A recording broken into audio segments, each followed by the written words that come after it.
I just gotta get going. Because, you know, as disappointing as it might be, I gotta beat this guy's challenge. I gotta do it. There's gotta be a way. Surely I can manage this. I just have to believe in myself. Utilize my pieces effectively. Find the important movement. Maybe I'll mimic his moves. I wish I didn't go first. I'm gonna start with this one. That's right. This one.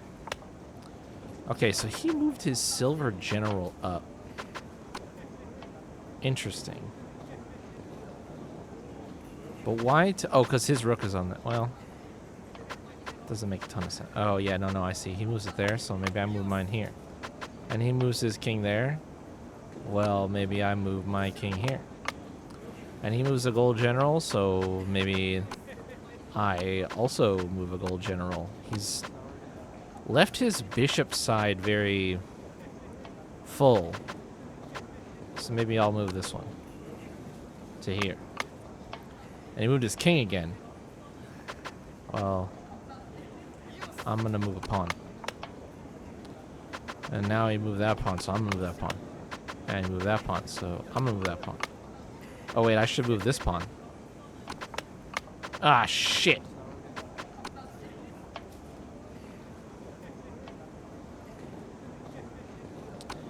The pawn dynamics are something that I really don't quite understand. This left side, not having a lance here is something that I still am terrible at compensating for. Because I don't know...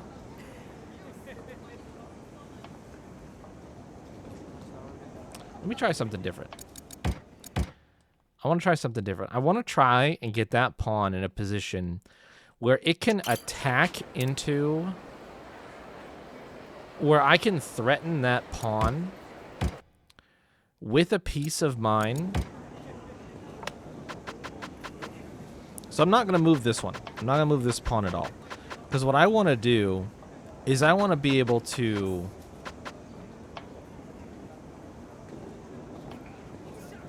Well... But if he gets aggressive with this pawn movement and gets to here, he has the midway point.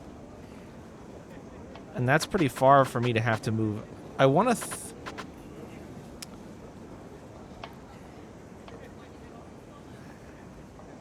I need to get a gold general up there, I think. Well... Fuck. And knights kind of suck in this...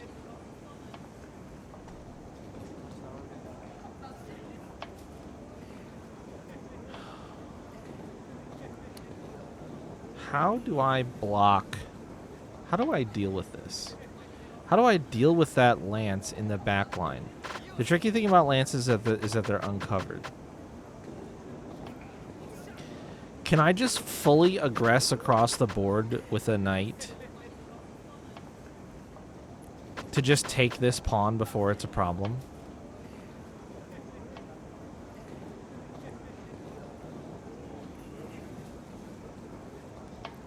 Is a knight a worthy sacrifice to get a lance back? It might be.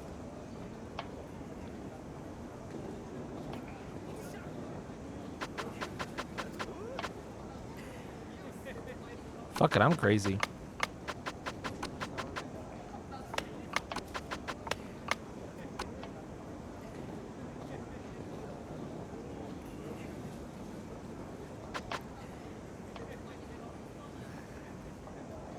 Oh, he doesn't even have to... He can just trade... Oh, shit, he can just trade... His knight right there just trades with me.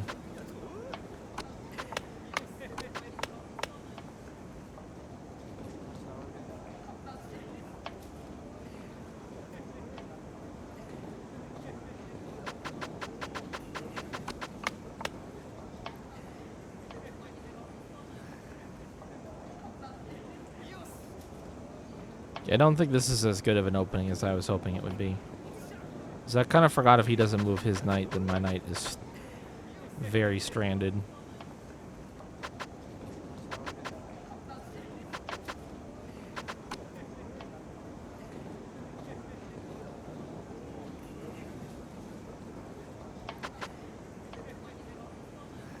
Dig deep.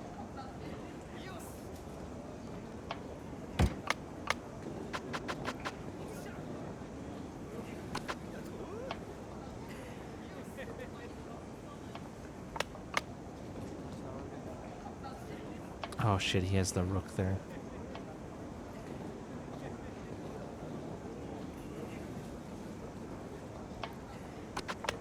Don't care. Wow, he played it too. What a badass.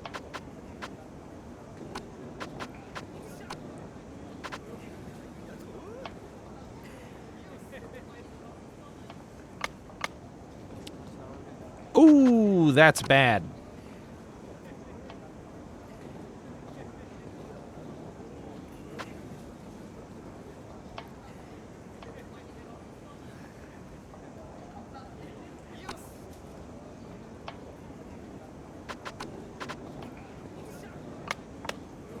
Oh, he went for it? He wants the bishops over the rooks? I feel like the rooks are really powerful.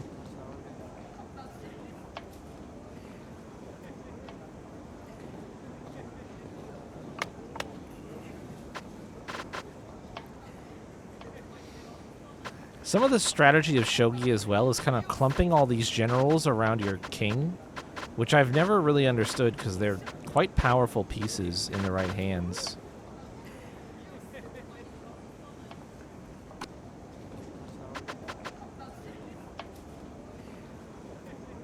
So check this shit out. I'm gonna screw his knight here because he can't escape. Well, now he may just drop a piece to play against me there, so maybe that's not the smartest choice.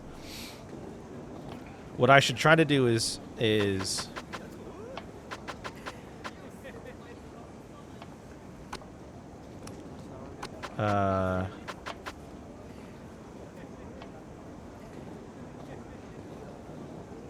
see how he plays all of his pieces to the bishop side? But my bishop side is the weak side for me because of the lancer loss. So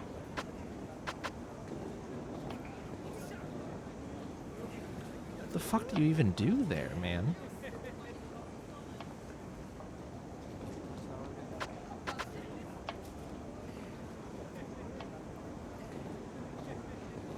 And if I open up my backline too much, that's where all the pieces promote. So I don't want to give a bunch of like free spots to drop pieces in and get free promotes.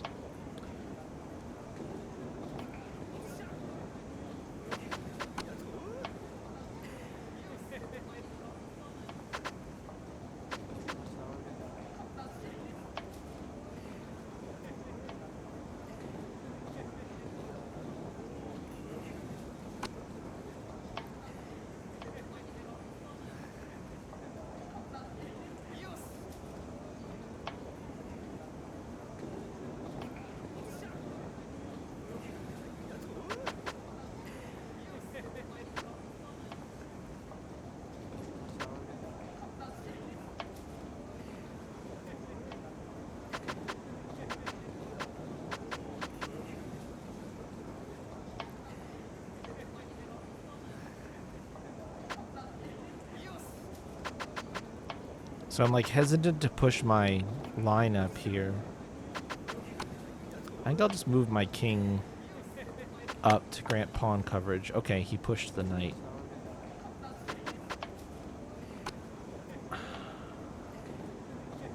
To try to get the gold general that I have. And all I'm going to do is move to the side here so he can't advance that knight. He's actually put this knight out in sort of a terrible spot. Well, it's not terrible because he could still drop it and promote it. 85 days in the mines? Are you really? Only moldy crust of bread and the water is running out? Excuse you?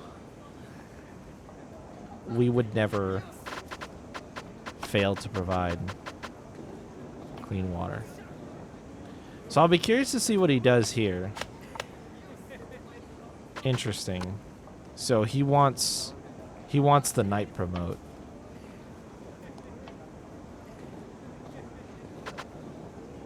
Fuck you. I I don't actually have water here. Yeah, and he got it.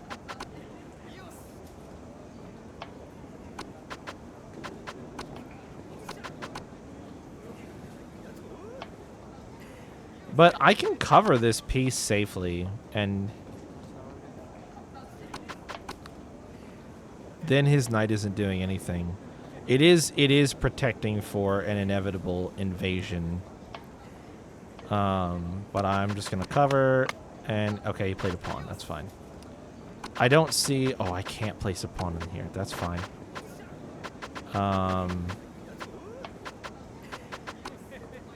A silver general would be the best thing to attack with here. From the top side. Or push my pawn up to die so I can set it on the other side of the...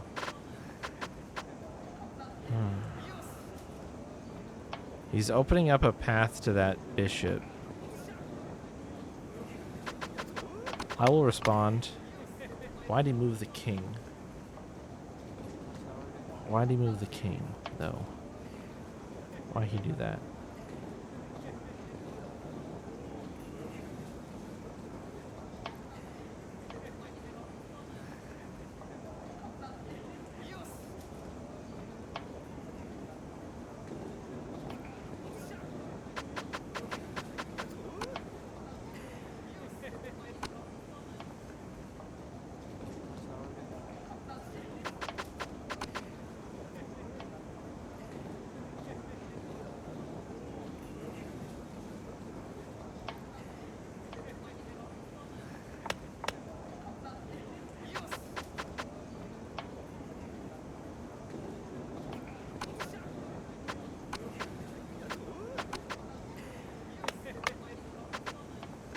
What are you maneuvering for here, sir?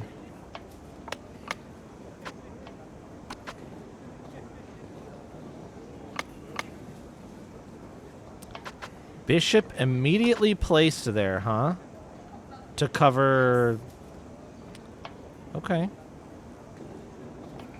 You're gonna back that up, though, because you can't take anything. And I'm just gonna put you under the line of fire immediately. And now you don't have anywhere safe to go. So you're just going to back that shit up. The downside is I lose pressure. I don't want to lose pressure.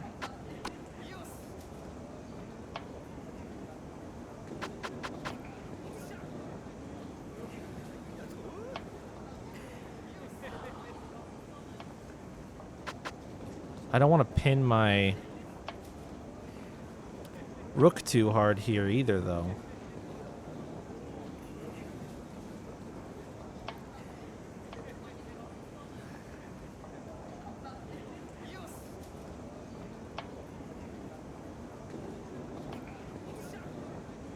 Is that the play?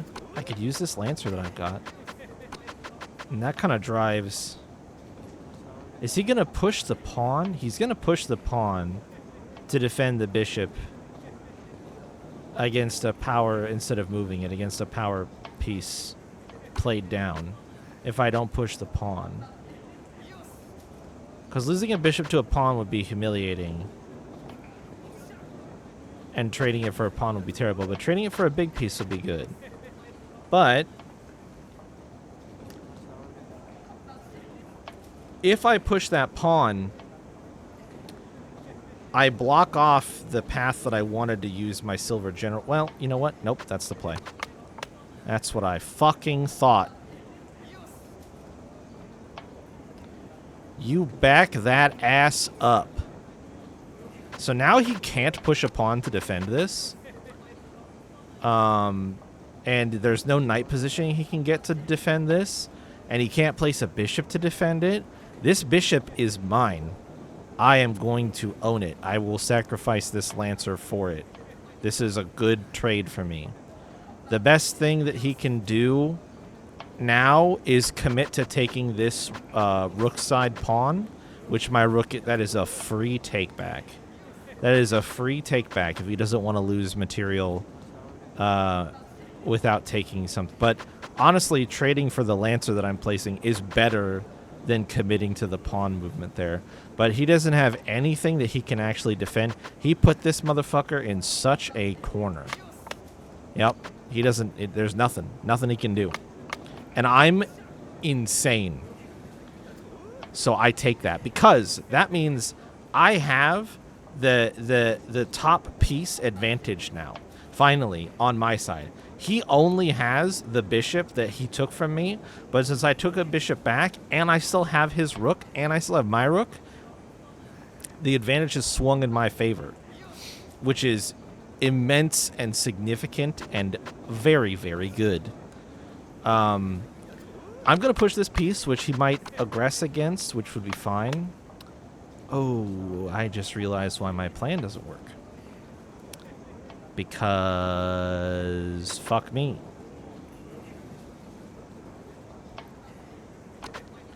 It's okay, I'm developing a new plan as we speak. A new, better plan. While he faffs about with his king and tries to get positioning. I'm going to place my pawn here because I actually want this opening. I want this hole. Oh, wait, shit. I have a different opportunity. This thing can't take anything as a retaliation for the movement that I'm about to do. And he has nowhere to go. Nowhere that's safe. This thing is dead. This thing is dead. He can't defend it with a pawn. If he places a land... Ooh, if he places that... No, if he does that, well...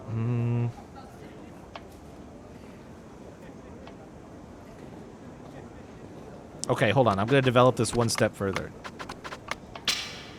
Oh. That annoys me.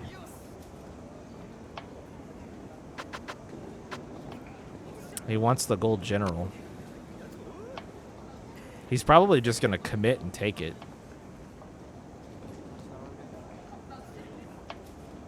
I was one step away. Now that silver general is covering that spot behind the knight, so he couldn't drop a piece in to get a free cover on it, but I was going to move my rook up one row and have it attack that way.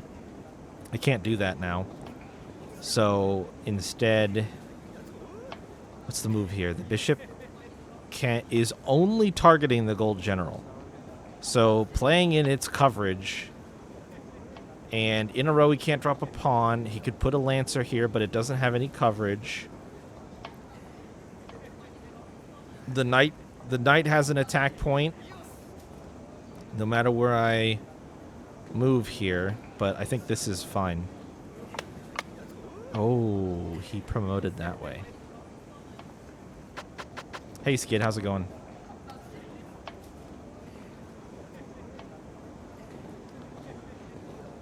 Okay.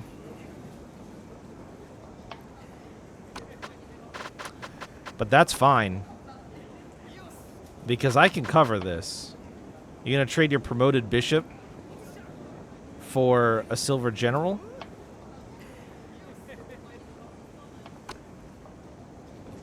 Shit, how do I do this? I play the rook here. I have to. I have to play the rook here. And if I play the rook...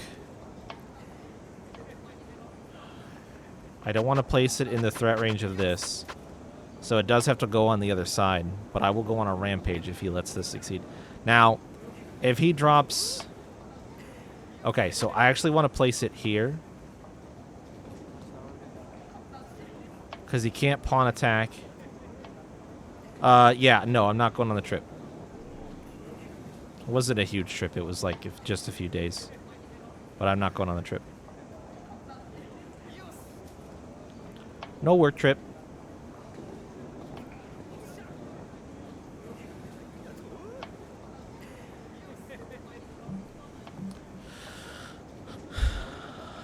There is some scary stuff about placing this rook down to try to defend. Maybe the bishop is a better choice. I could do this as well. I think it's a weaker position overall. Because it blocks my other avenue of attack.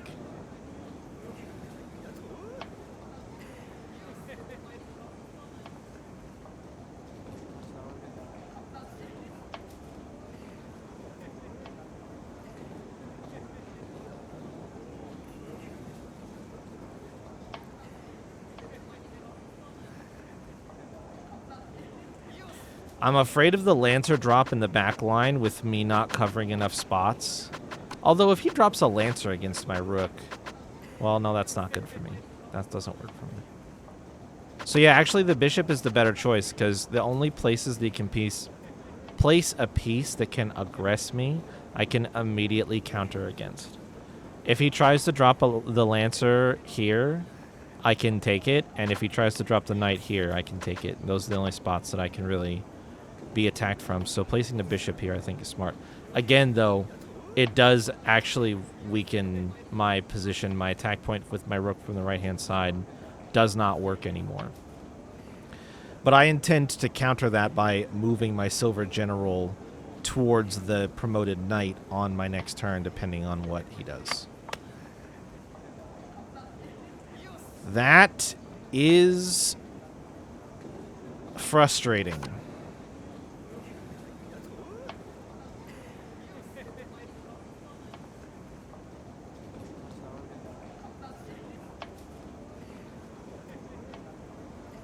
Would he just trade Bishop for Bishop here? That's like the only point he could go for the gold general, but that's like the only thing. He doesn't have a strong position. And this is a row I have a pawn placement in. And I can just do this. He did. He went for the fucking straight trade. What a little snarky boy. What a little guy.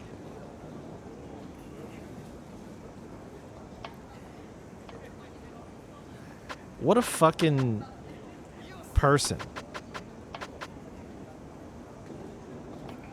I want this knight dead. And I don't care if he gets a pawn out of it now. It is what it is. I want this knight dead so very badly. And I don't think he can place a piece. If he puts that bishop... Well, then we just trade bishop for bishop again.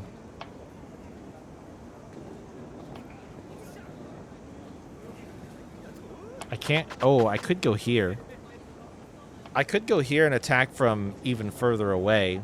This actually nullifies him placing the bishop in a defensive position to try to cover from the bottom side that the weak side that I don't have protected here.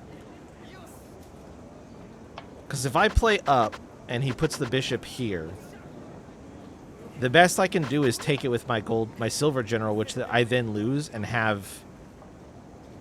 I do still get the trade in my favor, where I take the knight as well, if that's what he wants to go for. But losing a silver general sucks.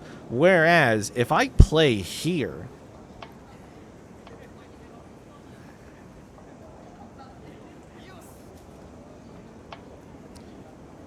and he plays the bishop there... No, I don't really... Actually, this might be a slightly weaker... Well, it ends up being the same trade. Because I would still take first with the silver general since he's so far back and not really involved in anything. And then I would get taken by the knight, which then I would just take with the bishop. So,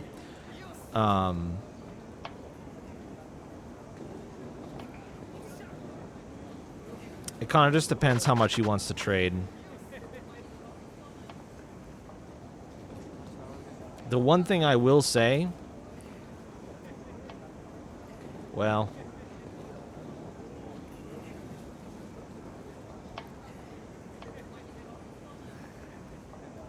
Putting the bishop here, if he chooses not to trade material and just tries to take this pawn, is weaker for me. It's not as good. I don't actually come out very strong.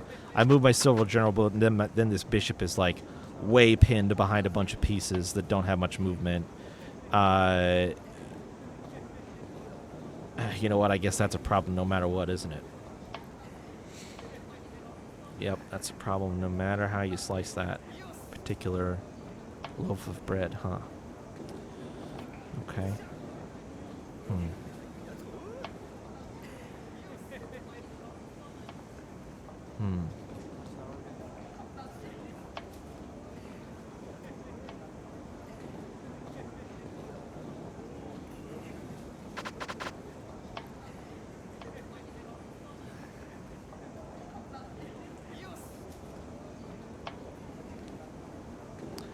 Playing loose just opens him to like drop a pawn in this column though, like right next to the bishop. And honestly, him doing that, it forces my hand, but like it's not bad.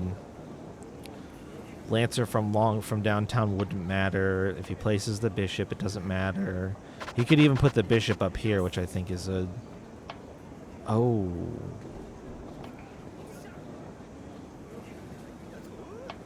Well, it's still the same... Wait, it's not the same thing. No, I don't want him to be able to put a piece here. I need to put the piece here. I need to put my piece here. So he puts a bishop there. I get in check. And then his bishop has free access to this pawn right now, which would be annoying. Ooh, okay, I do not want... I want to threaten this piece, but I do not want to open up my king. Let's do this. That... And see? Oh, but he put it a step away. Shit. Does that matter?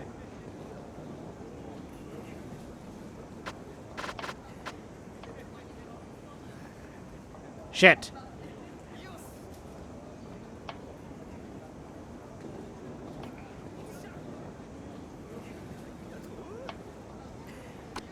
I mean, I could just do this. What's he gonna do if I do this? Place the Lancer for the coverage? Probably. What if I do this?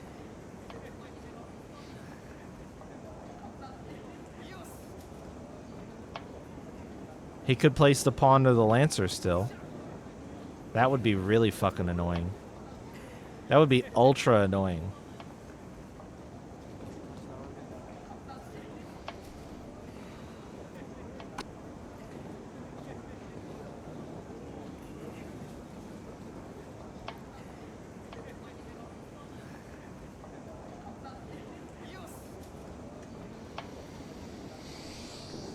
Oh, I can't believe he covered this thing again.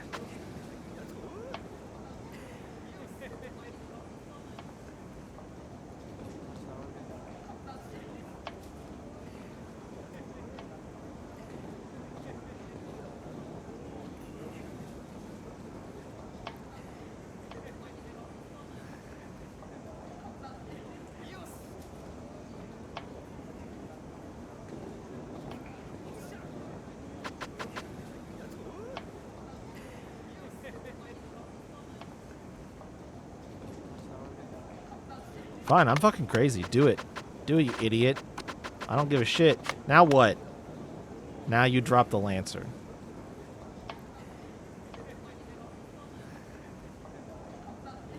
Why are you like this?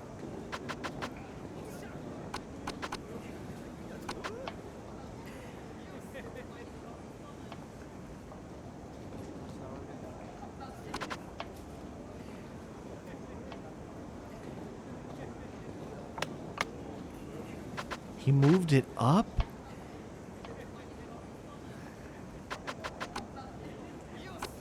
You have pinned this piece, sir.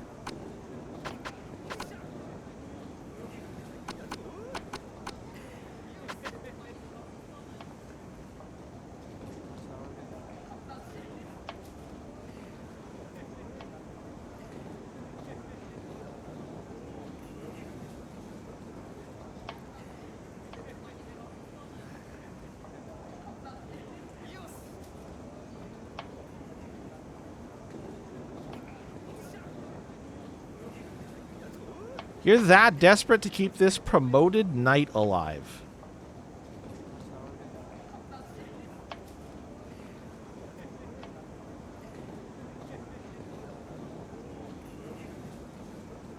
And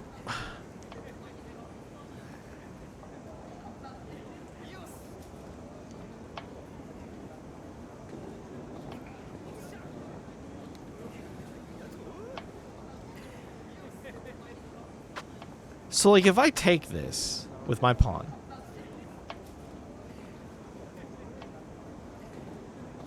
and he takes back with this lance, we're in the exact same position. Because lances promote into the exact same thing that a knight promotes into. They move exactly the same. So we're back at the same stalemate. You've just lost a piece for my pawn. And I have 2 pawns in my jail, or 1 pawn in my jail, that I can just replay and put us back in the exact same fucking spot. Is that what you want, game? Because I'll do it.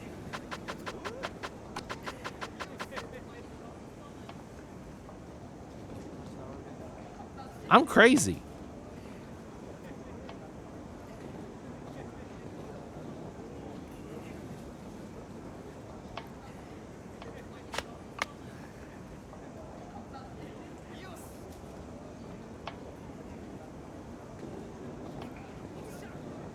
So now you lose your promoted lance to promote a pawn? And guess what? It's in the same position. It's in the same position. You have gained nothing. All you've done is lose important pieces for pawns. Now, granted, you've got 6 pawns now. It's really great. But trading for pawns, you can't play all of your pawns. You have a 1 per column restriction. So this gets you nothing. You have earned nothing. You've made no board progress. What are you doing? Why would you do that? I'm trying to, like, I'm losing my mind because I'm trying to figure out why on earth you would play those pieces like that.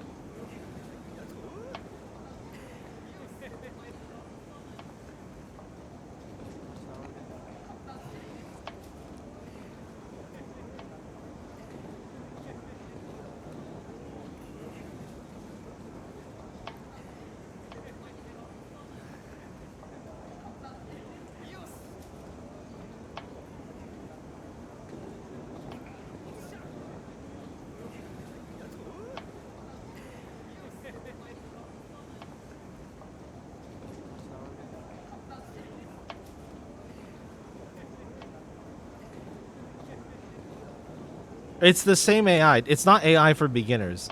The Shogi AI is the same AI across all the games. There isn't multiple different AI levels for the challenge mode. It's just one AI. I'm playing a challenge mode where I'm playing down a piece. This is not a just because it says first. You don't know this, Fuzzy. The way the challenges progress, each increasing challenge level is not an increase in the difficulty of my opponent. It is I lose an additional piece. So that is what the challenge is I start down a piece. And for the second challenge level, I start down 2 pieces.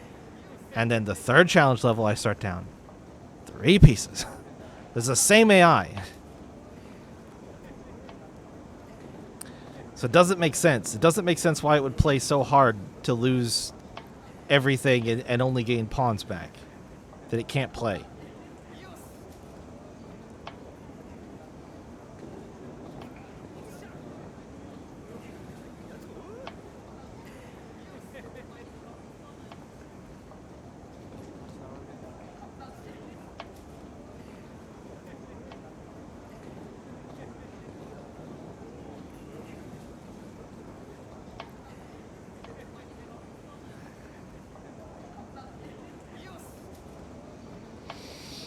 It has a knight that it could play, but if I am smart, I can cover the capture from the knight with the gold general. If I play the rook here,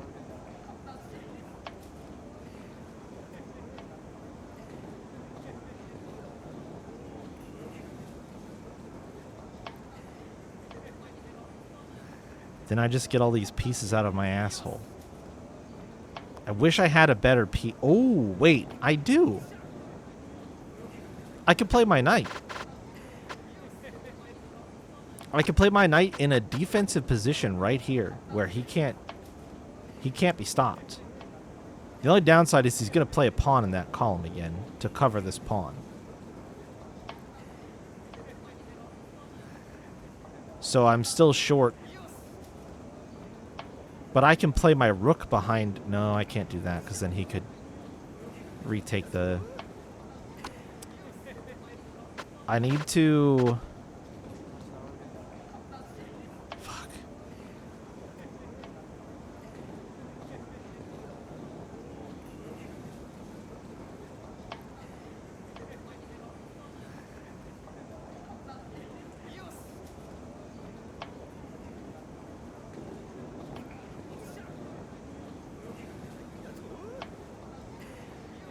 So what he has done is he has guaranteed that he's going to get some material back from me by continuing to play into this perpetual promoted pawn strategy. The annoying thing is that I haven't been able to push him back a tile so that he can't promote. But what I could do, even though it would cost me some of the material that I've won over, is if I play my knight in an offensive position and just commit to losing it, even if he drops a pawn to defend behind. Oh no, that's how I... Shit. And I can't block the square anymore because there's nothing that he wouldn't trade for that pawn. I have to attack the bishop. I have to attack the bishop and try to force him to find a way to protect it, but functionally he can't. He can body block me, but he can't actually move a piece to protect the bishop. Ultimately, inevitably, it's gonna go up in flames at a certain point. There's not much, but I have to be aggressive here. I think I need to play the rook. It's not a great play because we're still gonna end up trading pieces if it goes the way I think it will. But I have to be able to attack this bishop somehow because the bishop is the reason why he's fighting so hard for this. And if I can get him out of here, we will end the cycle of violence. And we can focus on advancing the board towards a checkmate. So I think if I do this, and I expect that what he will do is attempt to drop a pawn to target my rook, which I think would be really stupid.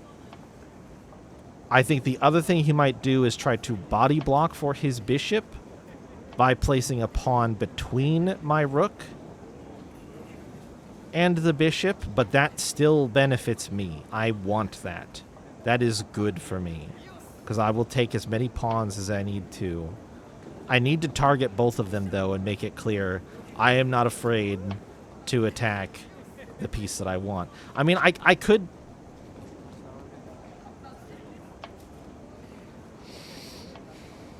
I theorized about doing this already. The thing that I don't like about this... No, actually, I think this is even better. This is even better. This is very direct. This says, guess what? Your bishop is fucking dead. You shit. You ass. You shit ass. I am killing your bishop. It is going to be mine. How you choose for that to go down, that's going to be on your terms. But you are not getting any more of my pieces. We are not playing this game anymore. I am done. I am over it. It is over. We're moving on.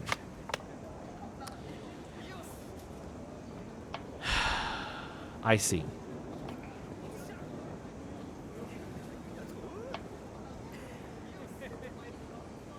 That is exceptionally annoying.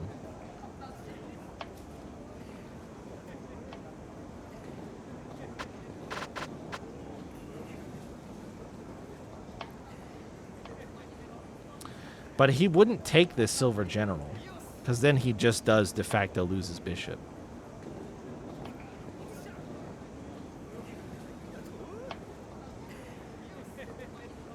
Absolutely insane what this guy's trying to do to me right now.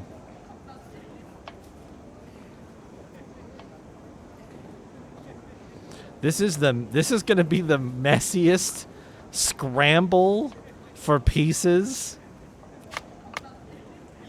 All right. So be it. Then the bishop dies.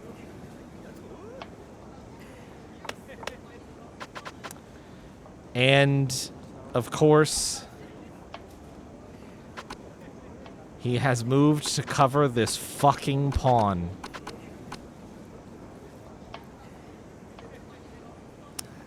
I can't believe this. I can't believe this.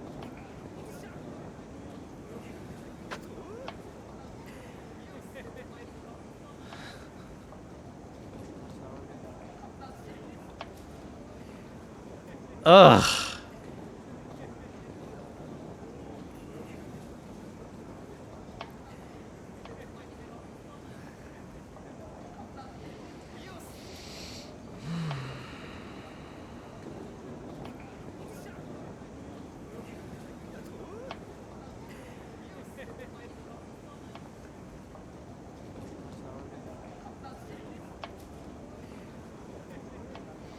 I gotta refresh my memory. Yeah, Silver General promote is a bummer.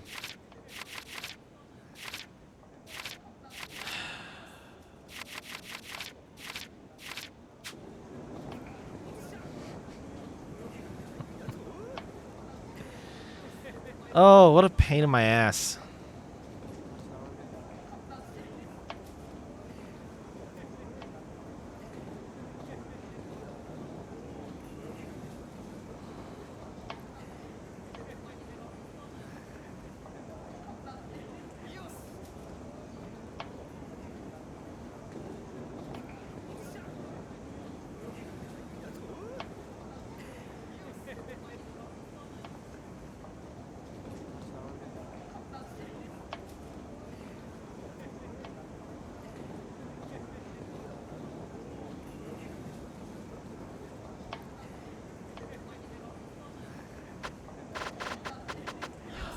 I'm thinking about diverting attention away from this so that I can focus on something else. I'm nervous that he's just gonna drop the Silver General and reinforce this even further, which will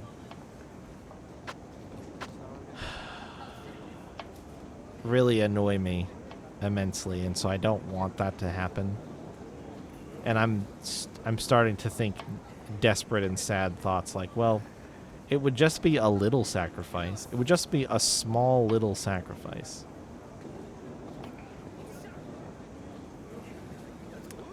I don't need the bishop covered in this way right now, I don't think, because he would have to move out of position to attack it. Or drop a piece in an unsafe position in order to attack it. Here's what I'm gonna... Man, even giving up a moment's worth of pressure here I feel like is really bad. But what I want to do is place my knight right here, but I have nothing to cover the knight. I have nothing to cover the knight, which is very frustrating.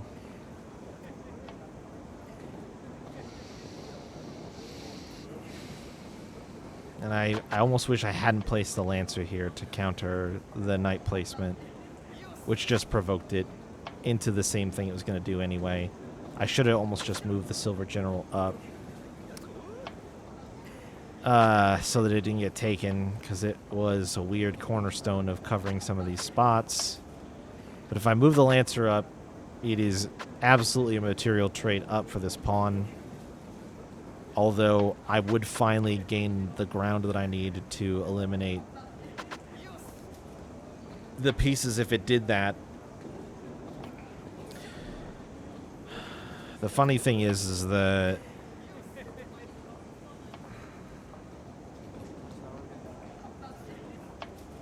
I think that might almost be. It's actually worth it. Because what I need here.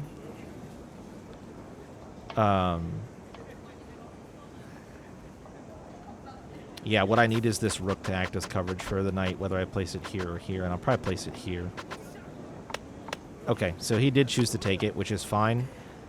Honestly, Lancers are kind of hard to use anyway, and I don't mind sacrificing one to get some fucking movement. And, yep, the pawn placement there is very much expected. But I have a pawn now, too. Oh, but I don't have this covered because I lost the Silver General. So that pawn placement is good and fine and whatever, but it actually delays him a turn from... Oh, wait, the king covers this. So if I aggress the knight, He could take this pawn, but then I take it. And he could move the pawn and put me in check, but then I take that.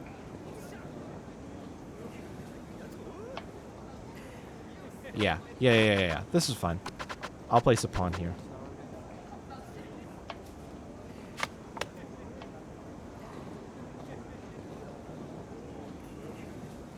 Holy shit, that's annoying.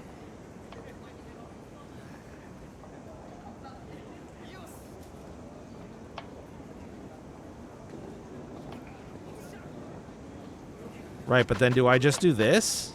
I just do this, right? And now he doesn't have a home to run back to. And I still have all my pieces covered. So why did he do that?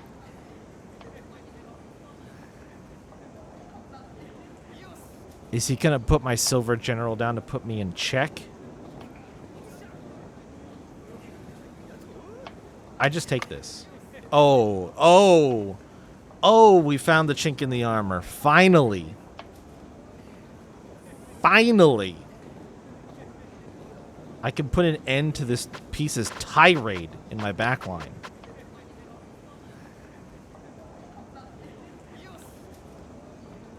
I legitimately do not think that he can cover this attack. The silver general is like he could plop that bad boy down, and that would. Okay, it's over. Finally, it's over.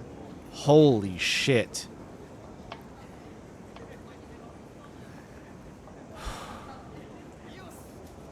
And I have both bishops, both rooks, and both my gold generals. And a silver general still. And 3 of the 4 knights in the game.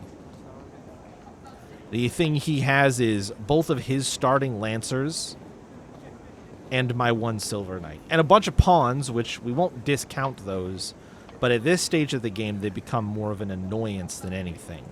So now I need to figure out a way to start sending pieces in to get promoted, to make for easy attackers, and I think I see an easy one right now. This bishop. Wait, hold on.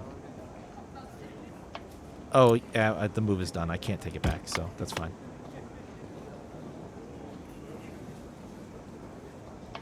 Why have you done this?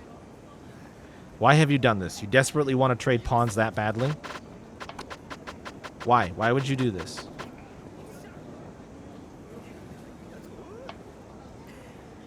Are you gonna play a lancer somewhere to cover it? Silver general to cover it? What's your game? What's your strategy here? No, you're just gonna.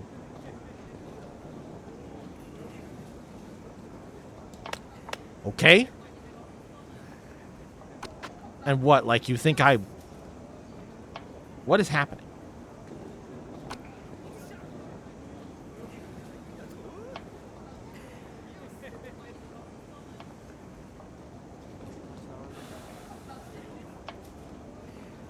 So, like, what do you do when I just do this?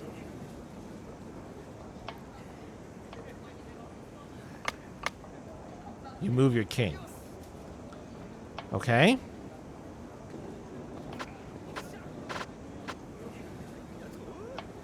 Okay.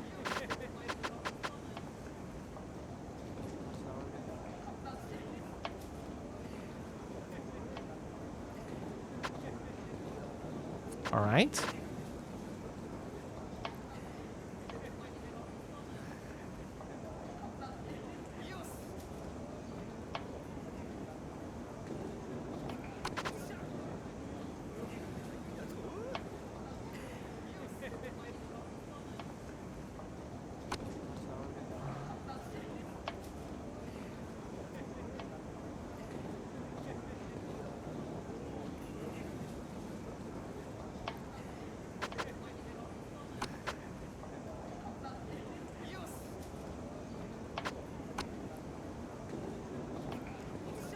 So what I'm thinking about is poking this pawn down.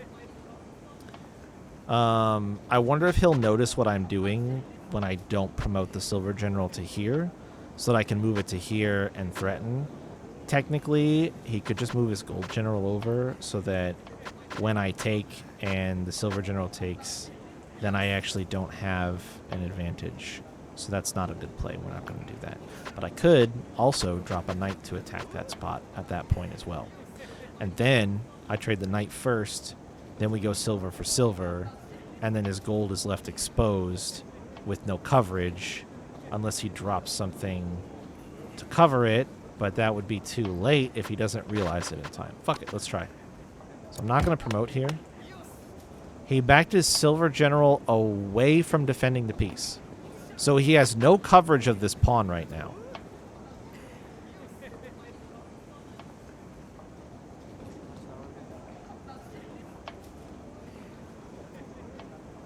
Why? Why would you do a thing like that? It has nothing. I'm taking it. It's mine. It's my pawn now. I gotta get this pawn out of here because he's giving me... he's making me nervous. But...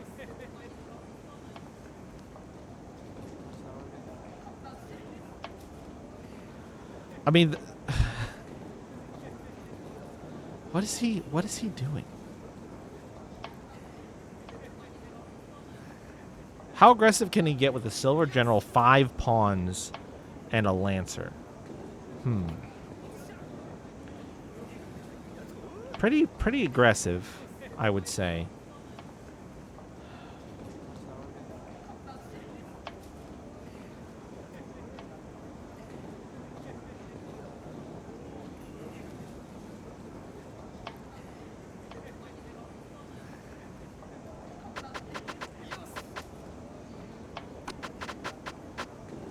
Oh wait, I gotta be careful. I do have some minimal defenses occurring here. I should shore up my pawn line.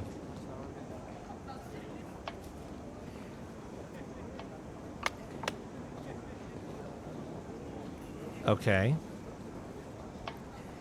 That is a deep pawn placement. That is weird to me. Is he really going to push that forward to attack the bishop? Is that his grand plan? Because I'll just move this here and promote it now. And then what do? You don't move the pawn, it dies. You move the pawn, it dies. You move the gold general over one, it dies.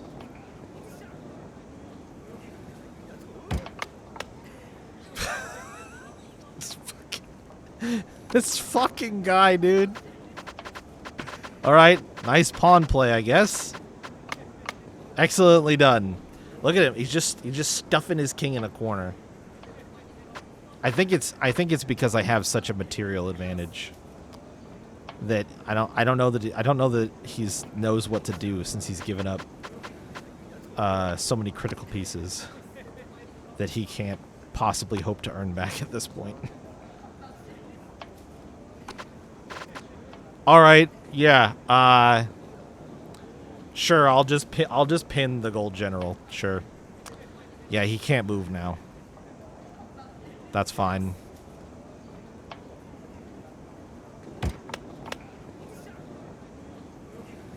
Okay, he moved that gold general down. So instead, in fact, that one is the one who is pinned. Clearly the superior choice. And I'm just going to move this over and try to be done with these pawn shenanigans. If he tries to... He can't drop a pawn to defend it. He could drop the Lancer or the Silver General to defend it, which, fine. And then he could move it down one and, like, then it dies. So the Lancer is the obvious choice. But I actually want to bait that choice out of him. Because of where I've got my rook at, I can... If he tries to place it too far back, I just take it, and it's mine. And if he tries to place it forward from that, I just move in behind it and take it, and it's mine. I don't really want to start a war on the left side of the board again, but the fact that he dropped this pawn here is annoying to me. I could counterplay it by just placing... Actually, maybe that's the smarter move. If I just place a pawn in the same row, then he can never advance it and promote it safely. Because I'll just take it until he uses material to defend it, and then I'll know what material he's defending with, and I can attack appropriately. Let's just do that. I don't need these pawns right now. All right. He went aggressive and pushed a pawn. I have a feeling he wants to place it to check my king. But he doesn't need to...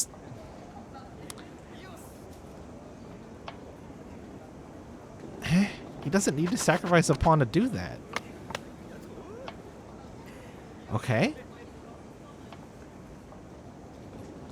So now I'm going to get to threaten your general lineup with a pawn.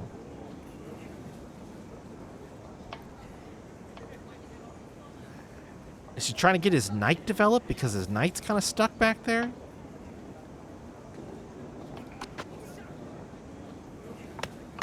Uh-huh.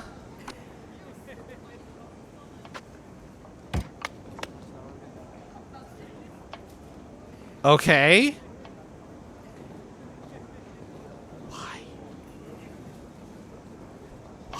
Why? Why?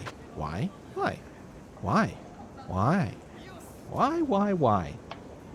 Surely he's not thinking about pushing that pawn forward after I move my bishop. Surely not.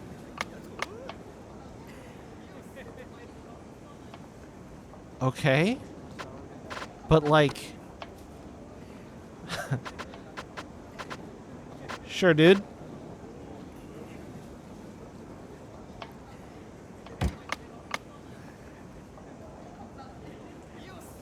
Uh-huh. So, like...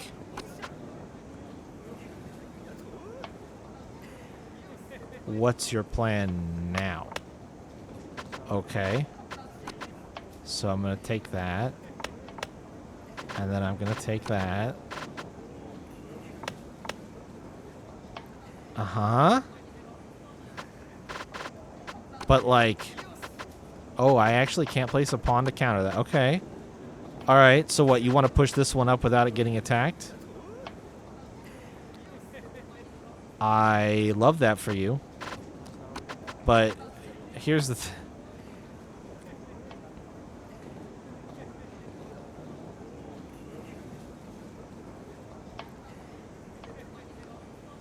Right? Like, am I crazy? Then I just... He doesn't... The Silver General can't attack a knight. All of its... It can retreat. Which would be fine with me. If it advances, it dies. Although, actually, I'll take that back. Because he could trade a silver for a gold then. With the pawn. Okay, alright, I see you. Alright. But, like... I can also just do that. In fact, I don't even have to play the piece. I could just... move here. And you still can't do anything.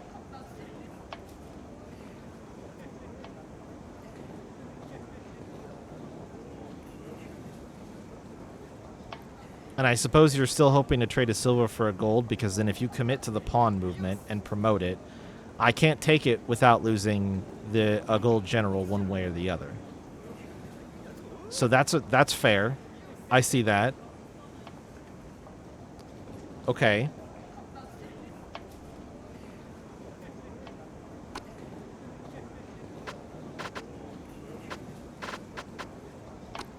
So then do I just play it one back so all you get is a knight out of it instead?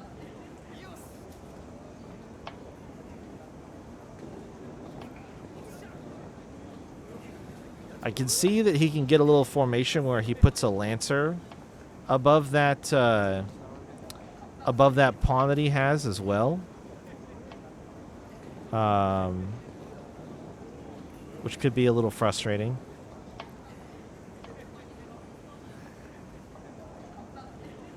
I'm curious if he will still engage with the pawn promote scheme here with this move.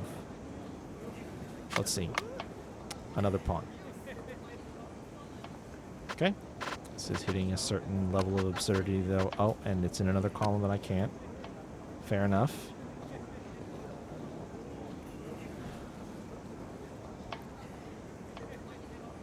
But all you've done...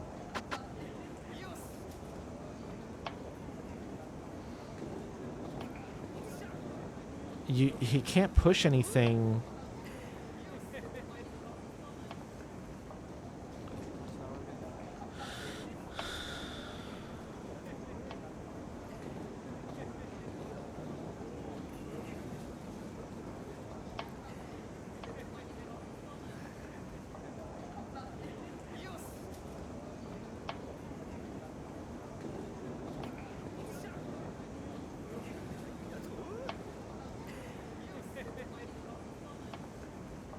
So did we just go to town over here? Do I push the pawn? If I push the pawn up, do I gain ground? I push the pawn and he takes. And then I take with the lancer. He just puts another pawn here.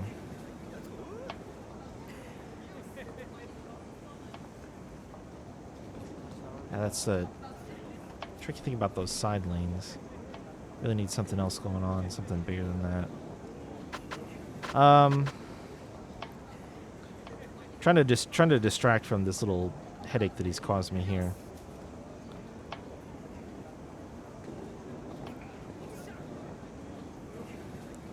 Well, nothing is covering this silver general, and I can also attack it with this bishop. And I might just say fuck it, line the bishop up, and if we trade, we trade. I still think I have the advantage enough here that this little distraction just needs to get dealt with, and then I can move on. I don't mind if he gets a gold general over a silver. They're almost equivalent in as far as piece superiority goes. I don't think I really care. I think he's just as salty that he lost his gold general and wants it back.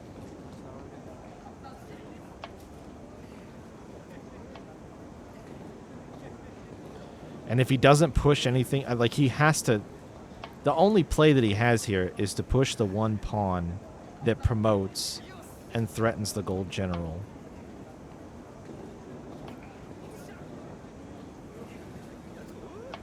And if he does that, I just take the silver first. And if he wants to go for the gold or do something else quirky, then that's his choice.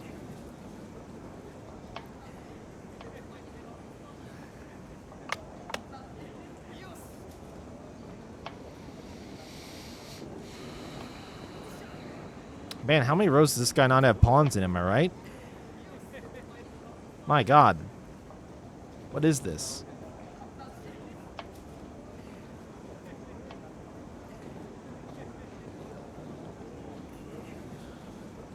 Well, at a certain point, can't I just provoke him like this? If I just provoke him with the gold general, and then even if he moves the pawn to promote it, I don't give a shit.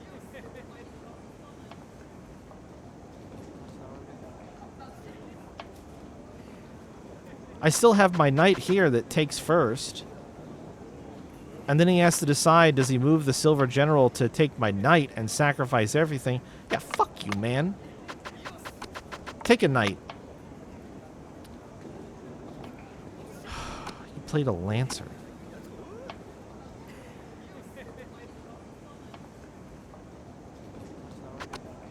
Okay. But you can't defend this silver general's position.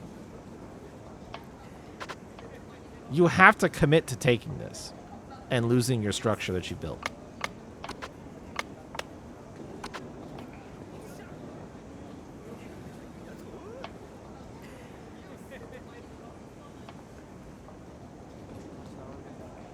What's he gonna do? Play another pawn? He's got a pawn and a knight now. He put me in check. A strategic genius. Okay, this game is crazy to me. I think I have a significant enough lead that he is quite doomed.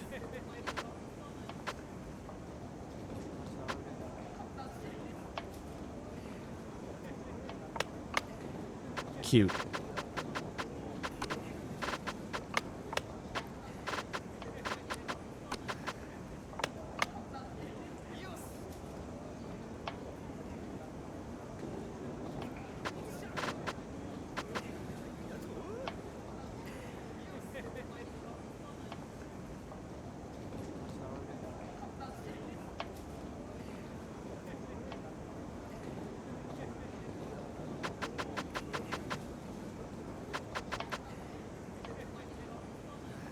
The fun thing about all these powerful pieces that I have promoted now as well is that they are immensely threatening when they just cover each other. Immensely, immensely threatening. I'm pretty unfamiliar with end game state play in Shogi. So I just want to make sure I'm not doing anything silly.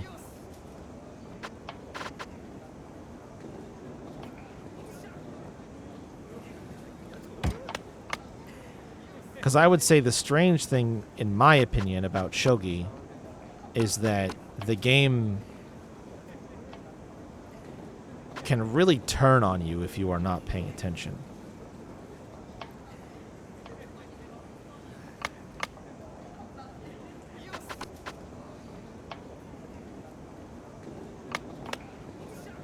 So this knight piece here, I'm targeting this knight piece. He has no coverage on it. The king is the only piece that's covering the knight, and he's blocking off all of its escape routes. Not wise. I actually almost have the mate here. I don't know what his piece movement is doing. Okay, so now he's applied coverage to the knight with the gold general, finally. It took him too long to do that. But I also have him in a bit of a position where he can't really make that many plays that don't expose a piece. So I think it's a bit of a waiting game at this point, to be honest. These silvers are covered by the gold. And what I might just do is push my knight right there.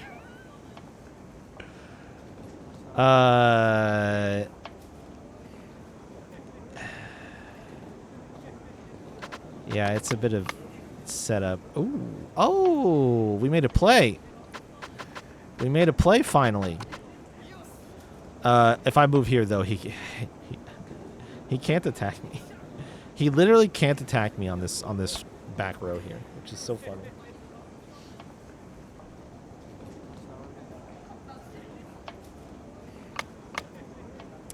Oh, the king got moved. That's interesting.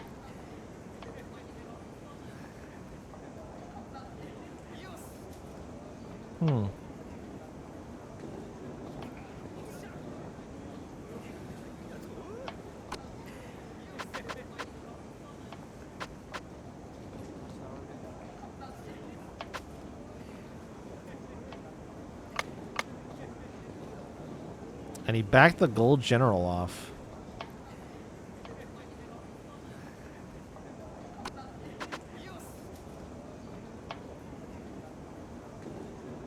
Interesting. What are you working on? What are you cooking, AI? What do you think you're up to? This silver general is honestly just kind of in the fucking way as well, unfortunately. I'm curious if he would trade silver for silver here, because that would really kind of blow a hole open in his whole operation.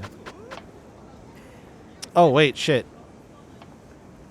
Oh, no, I don't quite have it.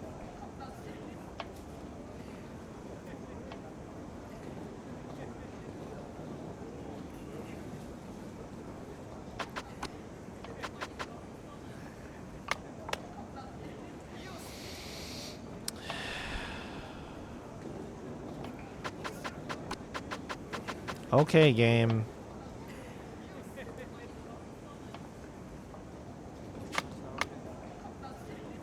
He's placed his other knight. He has no pieces left.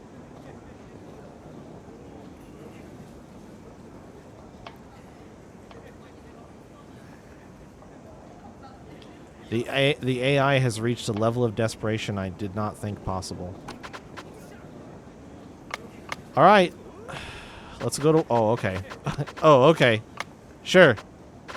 Oh, yeah. They know. They know we're in the end game state. They're just like, throw everything at him. Just do it. sacrifice all the pieces, the game is over. Oh, I see. So they're okay. Interesting. The AI is sort of attempting to get me into a state where it can win back pieces to play against me. It wants to aggress against me still. So, but the smartest play here is to not engage with that anymore. Those are all free takes that I just took. If I take this, then his king actually has an opportunity to do something. I don't want that to happen. It would be very silly of me to allow that to happen. Instead, what I'm going to do is plot my knight here, promote, check, and the only thing he can... Well, he's got that silver...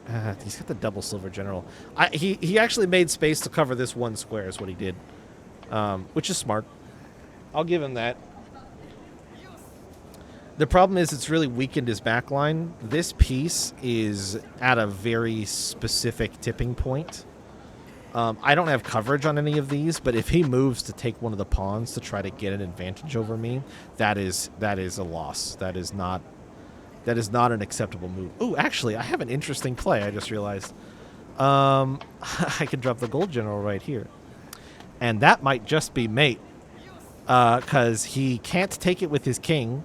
He has no other pieces that can take it. It's a proximity piece, so he can't block it, and it's covered by this pawn. That's how it has immunity. I think that's it. My rook is covering his only escape here. The gold general will cover these, and the pawn will cover that. I think this is mate. There it is. Okay. All right, that's it. No more shogi. I did my game. It took an hour to get that challenge win. And I am not going to play anymore for the rest of the night. I just wanted to make progress on a couple of things. I need to see what the next rank of that is. Where is it? Challenge accepted. Take on challenges 5 times. Ooh.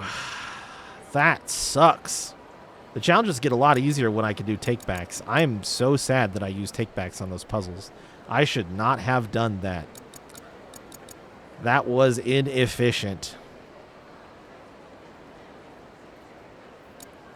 Man. That's... And there's another rank above that. Okay, game. Those challenge shogi matches are no joke, man. Alright, well, it doesn't matter. I figured out what I wanted to figure out. I am going to work on some of these. And then if I have time, I might try to squeeze a normal mode Mahjong in. Hey, dudes. I'm going to save. I don't want to do that again. And just on the off chance these guys beat my ass. What's up, Red Peacocks? Well, if it ain't the little piece of shit coward. Figured you'd be too busy shitting yourself to show. We're gonna settle things for good this time. Good. I beat you one-on-one already. I thought we did settle things. Shut the hell up. Like I could accept that shit. The Red Peacocks are gonna be the #1 crew in Sotenbury. No way in hell we're gonna back down now. We'll make an example of you and rise to the top. Together. Okay? And if I defeat you, you're gonna swear to put an end to all this. Sure, if you win. Come on, let's snap this old man in half. There are actually a shocking... Okay, all right, boys. Let's make sure we're doing this the nice, smart, and easy way, okay? Let's not do anything too drastic. There are a lot of them. All right. Oh, I can't believe that whiffed. We're just gonna take this little by little. Try not to get overwhelmed. Don't want to get surrounded. This is actually, besides the fact that I've already kind of gotten pretty strong from some of the side stuff I've done, the idea of taking on all of these enemies at once is pretty significant. They are not fighting me the way I kind of... Oh, one of them got behind me there. Hey, hey. All right, Okada. There. Oh my gosh. There we go.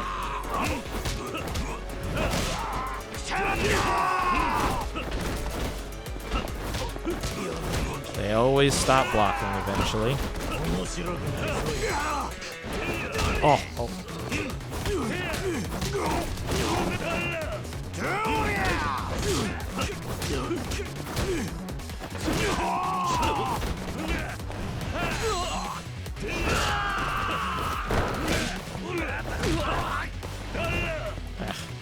Hey, stand up.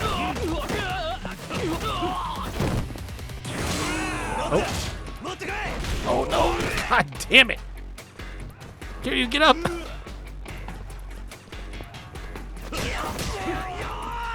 Alright. He's mad. So am I. I will keep headbutting him until he stops attacking. Oh, okay. Alright. Alright. You get the wombo. Oh shit. Oh.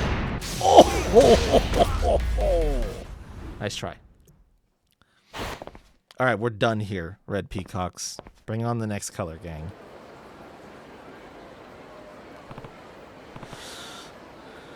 Sure, you're a little winded. You're unreal. We had such a huge damn advantage.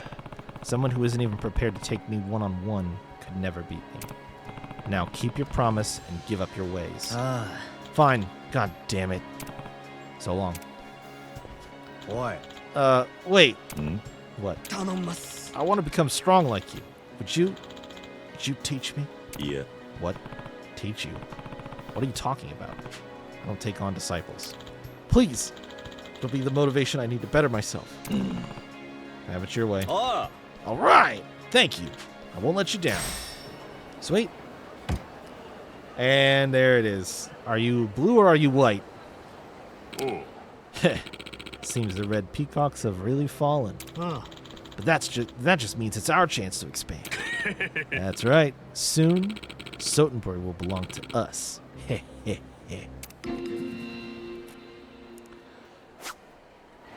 Sweet. Cash money. Alright, 5 requests completed. Next up, let's go eat some food. Because I am hurt. And there are... Yeah, you know what? Wild Jackson's next. Let's go there. I was going to go to the... What was that? Oh, there it is. Nice. I'm kind of surprised I hadn't seen that one yet, but it did kind of blend in a little bit.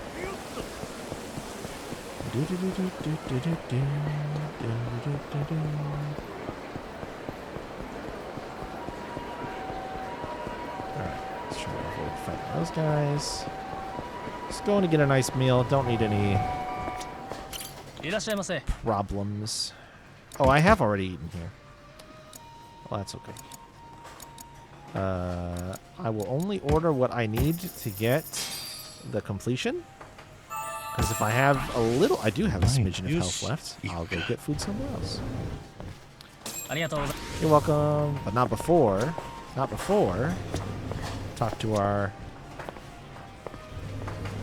So you're the guy, huh?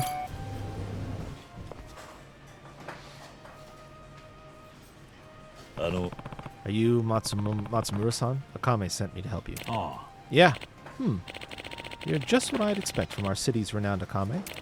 She found the exact type I was after. Here, have a seat.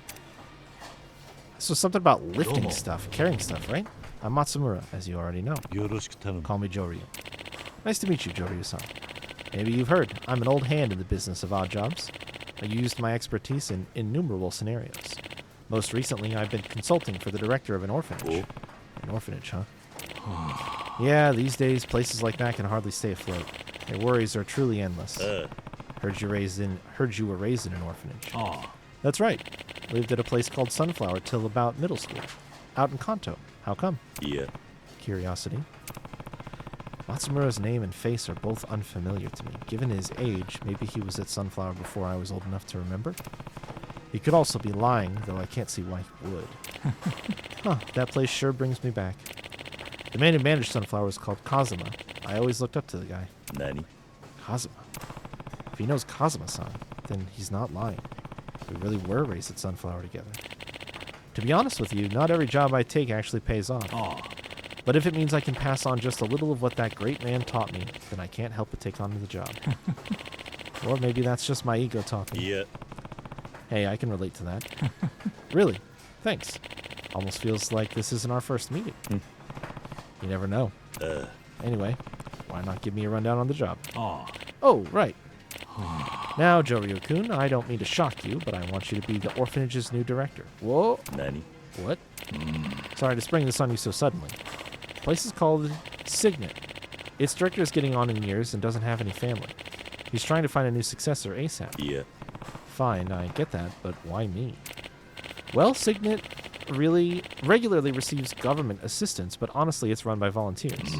I've vetted all sorts of folks, but in this day and age, it's hard to find someone who can take on that kind of responsibility.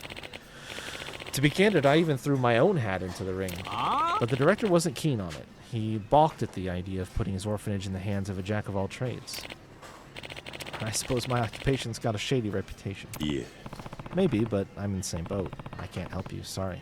Yeah? Hey, don't make up your mind just yet. Sure, if the director doesn't like you, that's it. Even so, But if he does happen to like you, I ask that you reconsider. Come on, it's not that serious. You'd basically be a figurehead, a director in name only. Aw. I'd manage all the minutia, like finances and our overall operations. Your only job would be to show up once in a while when you've got time. Still, why go to all the trouble? Well, I could decide it's not my problem, and I guess that'd be the end of it. But I've got a personal stake in this place. I can't brush it off like it's none of my business. Huh. Seems you're a genuine bleeding heart deep down. Got me there. Anyway, my priority is to appoint the next director and help Signet get back on its feet. Otherwise, those kids would be out on the streets, and I can't let that happen. Yeah. You've got noble intentions, but I don't even have a legitimate name to offer you. Yeah. Technically, there's ways around that, assuming you're willing and on board. Do I play Zelda games? I have played Zelda games. I have only ever streamed Ocarina of Time randomizers, and I have not played all of the Zelda games. But the very first game I ever played, we have like a couple of pictures of me sitting on my dad's back while we were both on the floor, and we were both playing Zelda 1 together on the NES. So I don't remember Zelda 1 very well, and I never went back and played it myself like when I could remember it. But Zelda, Majora's Mask and Ocarina of Time I'm fond of both of those games. I had an N64 when I was growing up, and I played both of those a lot. And honestly, besides that, it's kind of weird. I think I like Zelda games. I think they're kind of right up my alley, but I never had many Nintendo systems. And so I missed a lot of them. Didn't play Wind Waker because never had a GameCube, and I haven't picked it up since it's been remastered and re-released. I played some Skyward Sword on a friend's console, or not Skyward Sword, Twilight Princess, but I never finished it, and I've never played any of the other ones except for maybe like the Game Boy one of the two Oracle of Seasons or maybe it was Oracle of Ages. I know there's two Game Boy ones, and I played one of them, and I don't know which one it would have been, because I think I borrowed somebody's copy at some point. So, are the new ones available? Yeah, absolutely. Yep. I don't have a Switch, but I have been. I mean, like, I wouldn't. I want one. I just have never had a reason to get one, and I haven't had I haven't had that like push to get one because I keep myself pretty busy with a lot of the stuff I like to play, but they're definitely an option. So, and you just bringing that up, you just reminded me I should Shayla cashed in a thing an hour ago. I never did it. I need to grab some water really quick. I was into that shogi game deep, so I'll be right back.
Yeah, I was supposed to grab a water. I didn't have any water.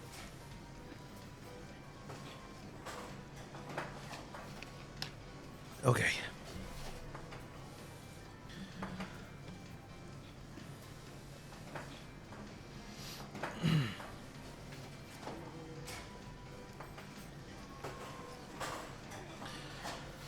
All right.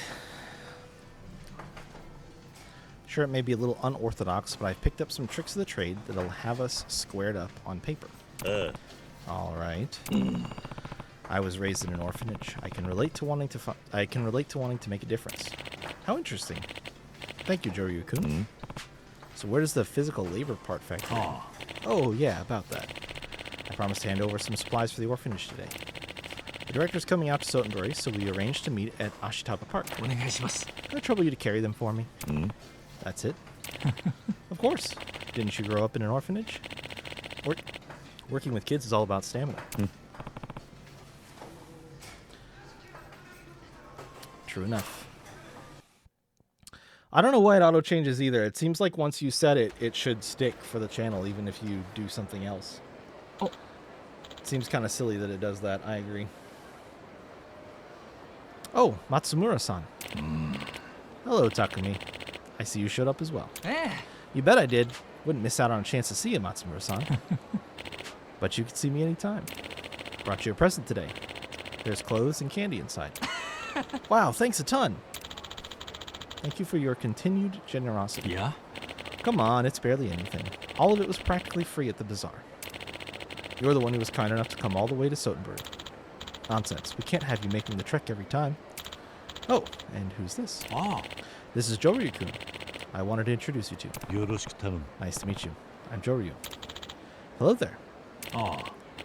On that note, Director, how would you feel about passing on your title to Joryu-kun? What? What did you say? No way. You can't just make some rando who appeared out of nowhere the director. Takumi, listen. The director is getting old. Joryu-kun's still in his prime, and he shows plenty of promise. I know it's sudden, but if you could get along eventually, wouldn't that be enough? If that's all it takes, you should just become the director. Well, it seems the director is not too keen on that idea. How come, Director? Matsumura-san's always been good to us. I have my reasons. Ain't it your own stubbornness that landed Signet into this mess in the first place? Yep. Takumi, that's going too far. It's true, though. Matsumura-san, do you mind if I head home and think it over? Of course not. In that case, let's say goodbye for now. Thank you again for the supplies.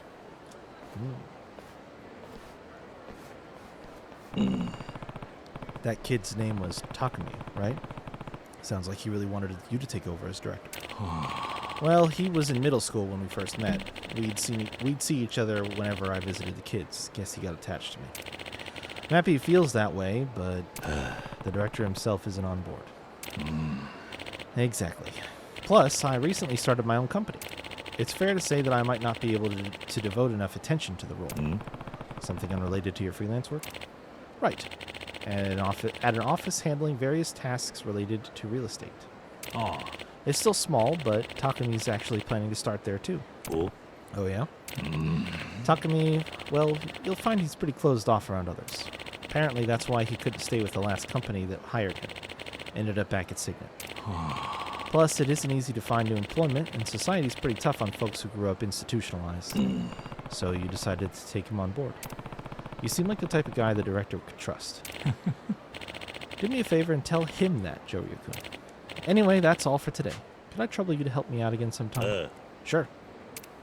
Interesting. I really wonder where this side quest is going, because I don't see it yet. Not only does he donate supplies to the kids and pay them visits, he even helps them find jobs. He mentioned he'd always looked up to Kazuma-san. Real inspirational, that Kazuma. Yeah, I'm going to assume... Akame, what's up? Hey, Joryu. All done with that job?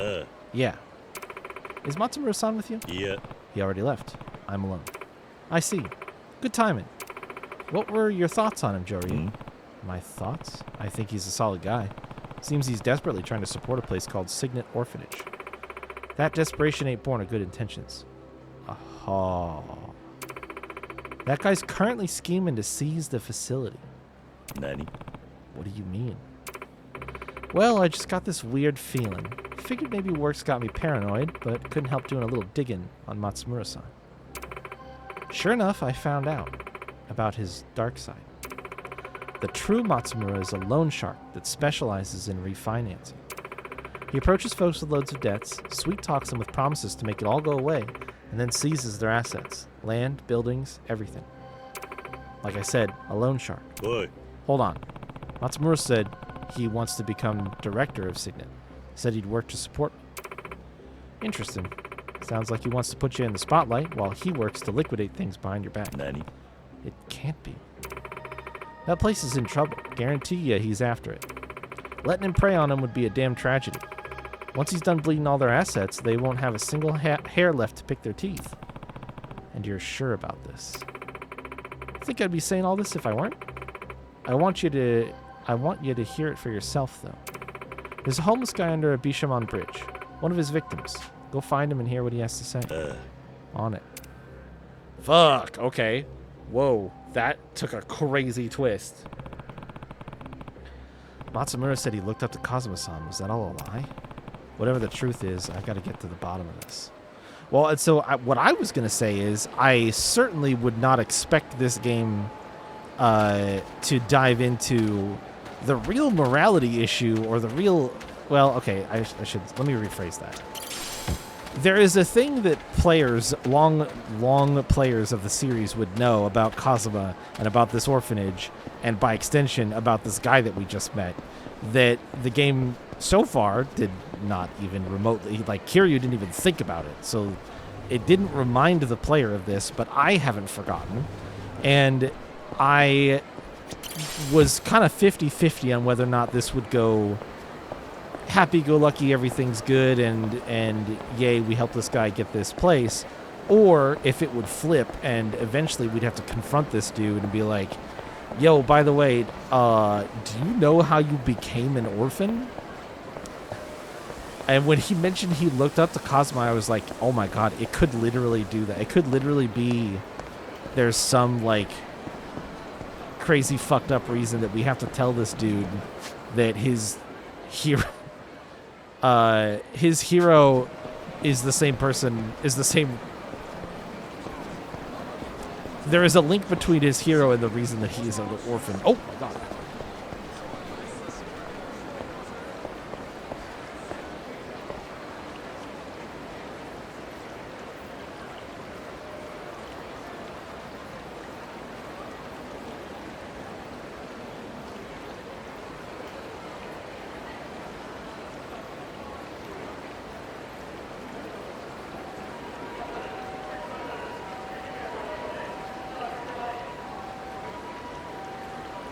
You're just lurking on these stairs, huh? I need to go that way. I don't really want to go through him. Okay, I have a sneaking suspicion I know what this is, and what this might be is an ass beating, so I'm gonna save again. Maybe I can just walk right past him. Nope. I could not. Alright, buddy. What's it gonna be? How do you want to do this? Oh, shit. Oh. Nice guard.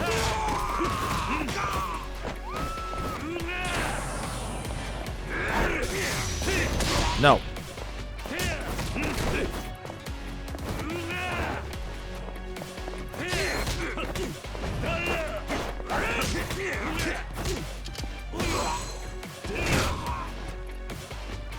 Kind of a shit sword if you can't block against punches. Oh shit. Oh, oh, he got me. That was a trade.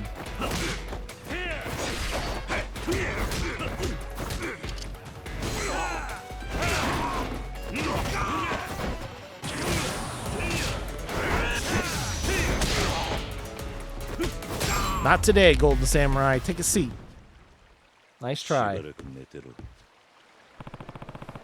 Managed to defeat the Golden Samurai.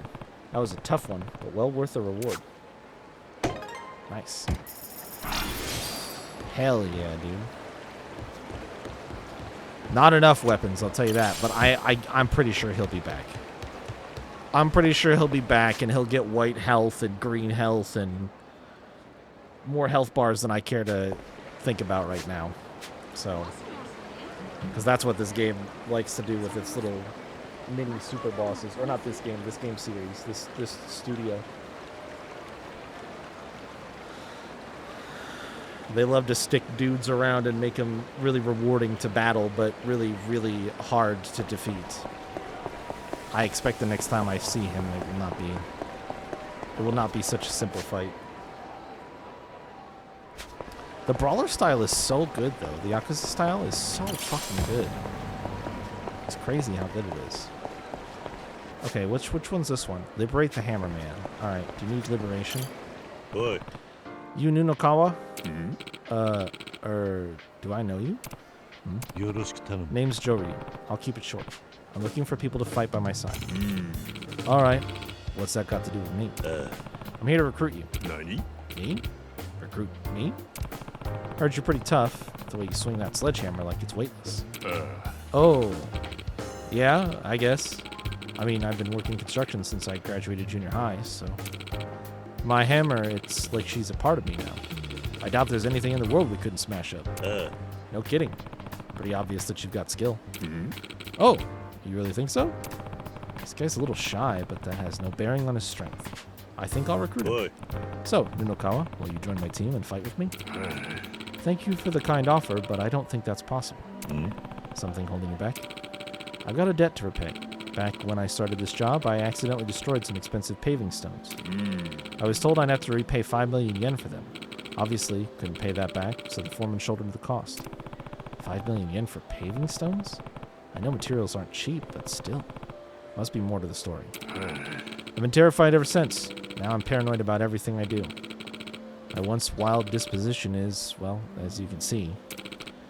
In any case, I've been paying it off bit by bit since then, but I still owe about 1 million yen. Until I'm debt-free, I have no intention of moving even a single muscle without the foreman's supervision. Sorry. Looks like I need to do something about Nunokawa's debt before I can recruit him. Maybe I should earn the rest for him? I see. Had no idea you're enduring so much. Sorry to interrupt your work. Yeah. Oh, no, not at all. I just regret I can't take you up on your offer. No worries, dude. We'll get that debt paid off, though, for sure. Just a mil? I have 1 million yen. I almost have 3 million yen. That's easy. That's easy peasy. I'm not going to give it to him right now, though. I'm going to keep it. So that I can gamble. Hey, dude. What do you want? You happen to know a guy named Matsumura? Matsumura? Effing Matsumura? So you do know him. That bastard's the whole damn reason I landed in this mess. Spun me some fairy tale about how he'd cancel all my debts, then made off with everything I had. Can you tell me more? Just thinking about it boils my blood. Wormed its way into my life when I was at my wit's end after our orphanage had fallen into debt. Your orphanage? Let me handle it, he said. Promised I could sell it for a bundle. But that slimeball planned to rip off our land right from the start. Matsumura's a devil in disguise. And you were left homeless. Ain't me you ought to worry about. Story ain't over yet. What do you mean? Matsumura hired the kids who had nowhere to go at his company. Said he'd look after them. Really made it seem like he was trying to help him out. But now I hear he won't even let him leave the office. He works him like a cart horse. Seriously? My precious kids. Worse yet, they say he's got close ties to the Yakuza. My luck ran out the day he set his sights on me. It's too late for me. I'm to blame for letting him manipulate me with his forked tongue. But hey, buddy, don't know who you are, but if it's in your power, all I can ask is that you save those kids. I will. And you should reach out to Akame, better than staying out here like this. Ask the other homeless around here. They'll tell you where to go. Explain what happened. They won't ignore you. Akame? Yeah, I've heard of her. Thanks, buddy. Well, this just got way more sad.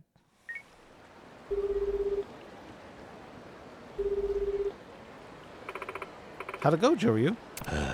Heard the guy's story. Said he used to run an orphanage until Matsumura robbed him of everything he owned. I see.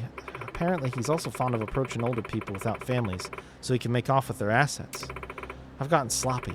All this wickedness going on behind my back. Why didn't this come to light earlier? Folks who use loan sharks are guilty of wanting to make a little profit, too.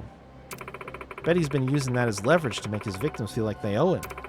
Not to mention, people who don't tattle on you make for excellent pawns. Sounds like Matsumura's company employs kids from the orphanage he destroyed. There's a boy named Takumi living at Signet who really idolizes him. I bet the other kids feel the same. You mean... Yeah. That's probably why Matsumura targets orphanages, as a convenient source of workers. Akame, I need you to tell me where to find Matsumura's office. Give me a minute. Here we go. It's an office called Matsumura Industries in the Nishikubo Sunrise Building in South Shofukucho. Seems to be connected to real estate. Maybe he's using it to manage all the properties he seized. Some mastermind, huh? You're heading over, right? Do me a solid and smash him into orbit. Deal. You did say the job called for physical labor. Time for some punching. What requests are the strong... Oh, yeah. Another recruit option. Let's go talk to him really quick. That might be quick and easy.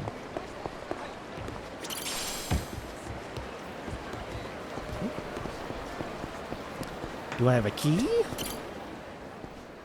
I have 2 keys. 4. Ooh, nice. Decal for my... Nice.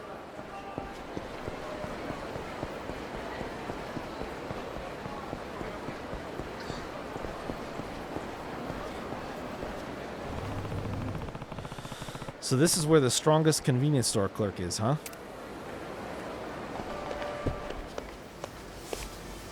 Hello, sir. Welcome. This guy looks beat. It's probably not him. But I'll ask just to be sure. Do you need something? I'm looking for the world's strongest convenience store clerk. Oh, no. You mean I'm world famous now? So it really is you? Hi. Yeah, I think you're talking about me. My name's Tobashira. Oh, you didn't mention that. Congrats, kid. Did you do anything fun? How did you celebrate? Okay, Tobashira-san, I'll get right to the point. I've heard how tough you are, and I'd like you to join my team. Yeah. I appreciate the offer, but I can't. Not with my part-time job. I'm fine with just your days off. No, I'm telling you, I can't. I've got shifts from here to eternity. Nani? What do you mean?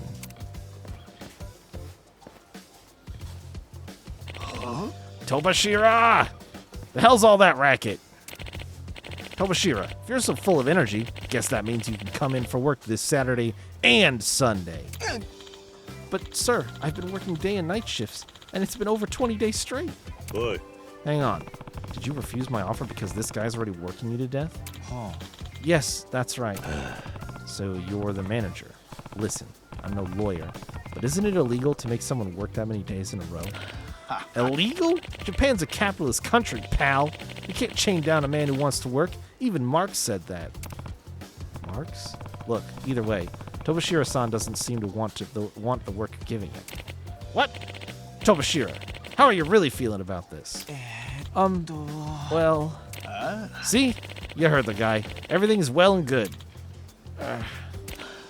Whew, that's the stuff. Tobashira, I'm feeling extra generous now, so I'm gonna make it rain for you. Let's give you even more shifts, and then some more, and then some bonus shifts on top of that. That's...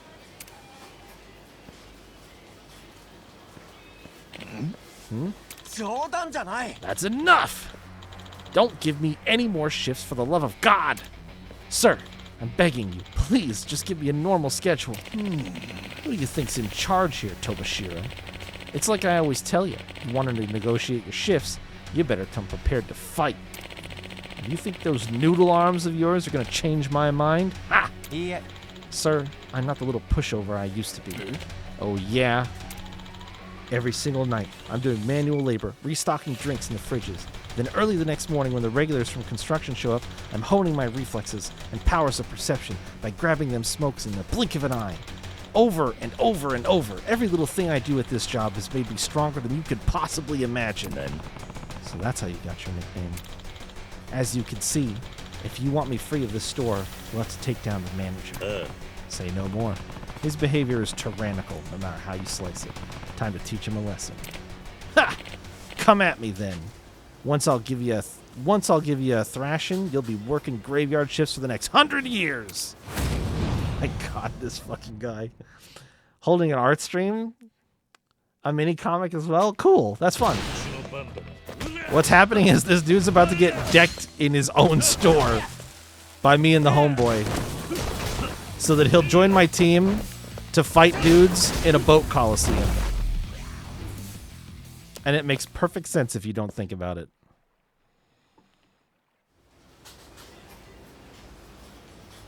You got me. Take 1 day off a week. Hell, take 2. Whatever you want. All right. We won. I beat my manager. Yeah, you're a free man. Now you're clear to join my team, right? What's wrong? I learned something today. Freedom is something you take with your own 2 fists. So, if you want me to listen to a word you say, you'll have to take me down too. Nani? Seriously? If you won't come at me, then I'll bring the fight to you. My first choice is a free man.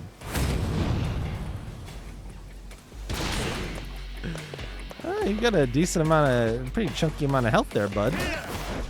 Nice move. Ooh, we need to put some defensive gear on you, huh? Oh, nice try. Excellent attempt. Very good. Oh, okay. Wow, you actually do some damage. He's got moves.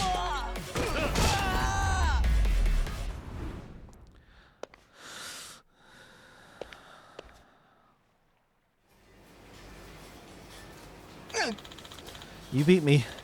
Can I ask your name? It's Joryu. Joryu-san. Starting today, you'll be my new manager. Hell yeah. Oh, he's a... Ooh, he's got energy drink health recovery ability. Okay. Signature style combines the rigors of combating argumentative customers with the stamina of working consecutive days without rest. Support character will stick close to the leader and a valuable asset to your allies. Sure. Well, it'd be a shame not to put that strength of yours to good use. You're welcome to fight by my side. Count me in. Schedule me for any shift you like. I got the strongest convenience store clerk on my side. The team will be in good shape if I keep this up. Hell yeah, dude. Good shit. Level up.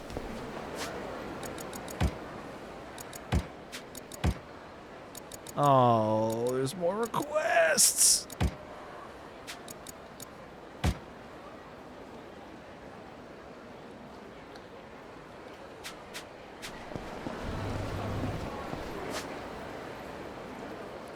I'm too good at helping Akame. All right.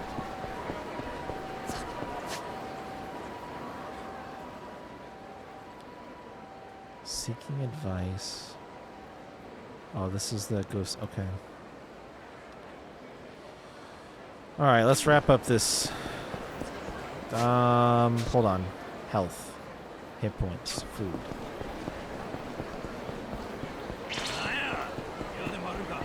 Hey, no. Don't. I'm taking a cab. Leave me alone.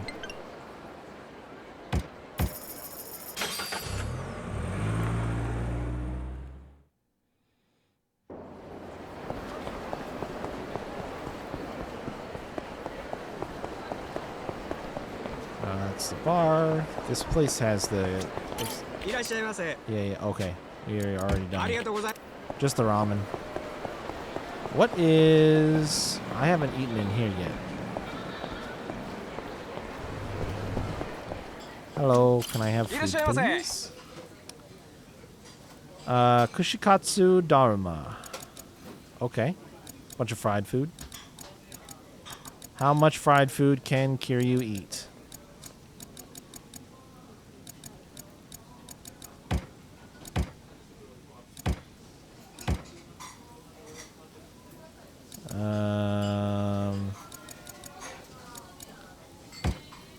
Yeah, all the other ones are going to fill them up. So let's grab the Hoganji set.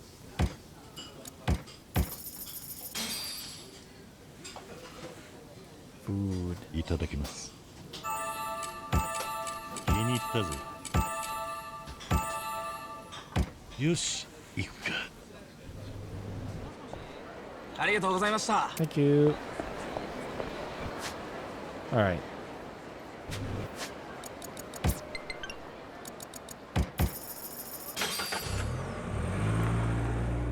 I probably could have even... Yeah, the other taxi point might have been a little bit closer, but... Mostly I'm just worried... Oh, see, that's what I didn't want to see, is an encounter pop up over there. They're in my way.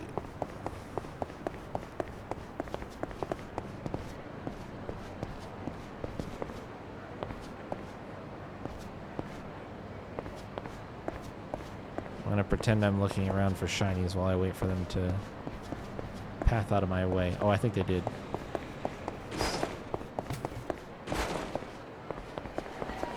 There's a bunch of shit in my way.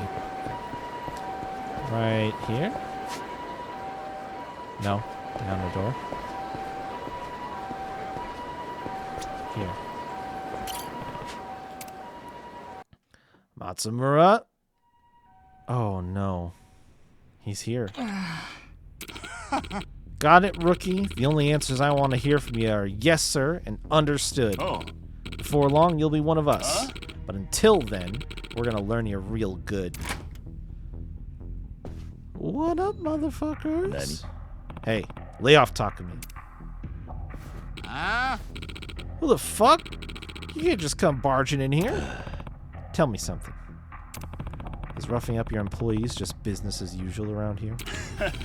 Yeah, you got a problem? Getting the shit beat out of you is the fastest way to learn. We play by our own rules. You ain't one of us, asshole, so butt out. I don't think I'll be doing that. I don't think I'll be doing that. I think I will be hitting you with a chair. Oh, you want me to stop? You don't want me to do this? Unfortunate.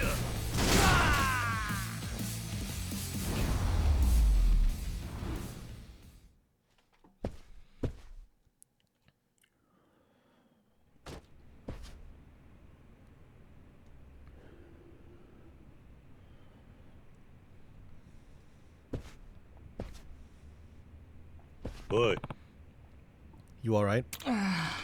Hey, you're that guy that was with Matsumura-san before. Joryu-san, right? I'm guessing he hired you. What happened here? It's my fault. I kept making dumb mistakes and giving him shitty answers. Yeah. That's not something that warrants violence. Just please don't tell Matsumura-san. Yeah. I don't want to cause him any trouble. Why are you so loyal to him? Because he's been good to me. I ain't got no parents, but he treats me like a son. Of course I'd look up to him. Looks like my prediction was right. Matsumura wins over orphans just to use them like pawns. Takumi, can you tell me where Matsumura is? Yeah. Why? What are you gonna do? Yeah. I won't cause any trouble for you. Matsumura sounds like a father to me. If you're planning to hurt him, you'll have to get through me first. Back when I was 20 or so, I wouldn't have hesitated to give my life for Kazuma-san, but someone once told me that sort of thing was just brainwashing. I see. How about you stay here and rest a bit, or head for the hospital, alright? Joryu-san.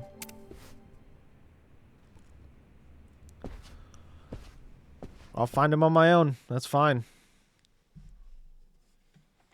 He can't be that hard to find. A person like that. I can't believe the type of heinous shit's going down. That type of heinous shit's going down in Osaka right under my nose. This is all my fault. Yeah. You don't need to shoulder so much blame. More importantly, though, do you know where Matsumura is? He wasn't at his office. Wait a sec. Got it. Looks like he's at Ashitaba Park. On my way. It's not far. Just a short jaunt. I've got business there anyway. We'll make it a twofer. Even if I have to go through these guys. Nope. I just barely juked that encounter. I managed to stay on the outside of it, just barely.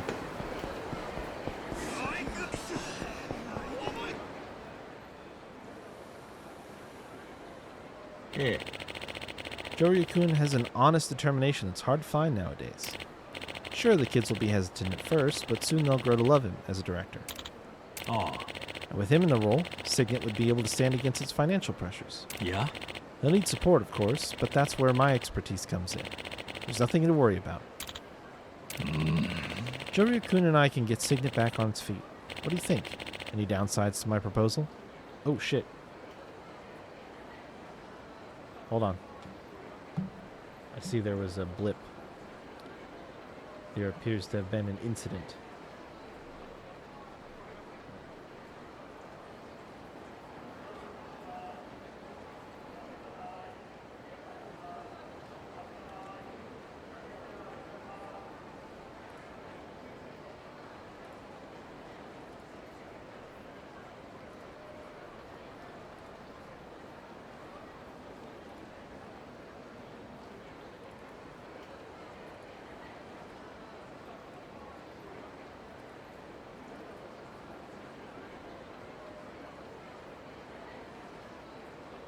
Wow, it really petered out on me there.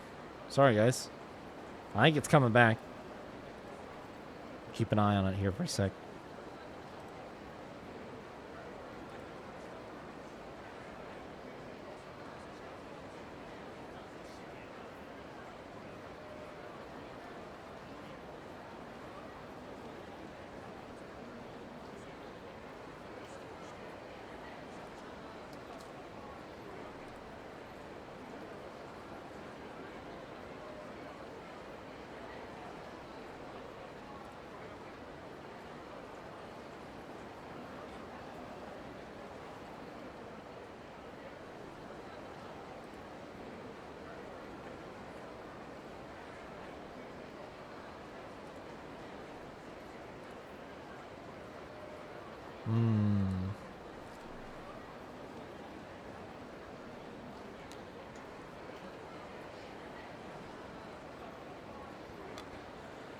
Something's going on.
Not sure exactly what it is, but it's not like what was happening last time.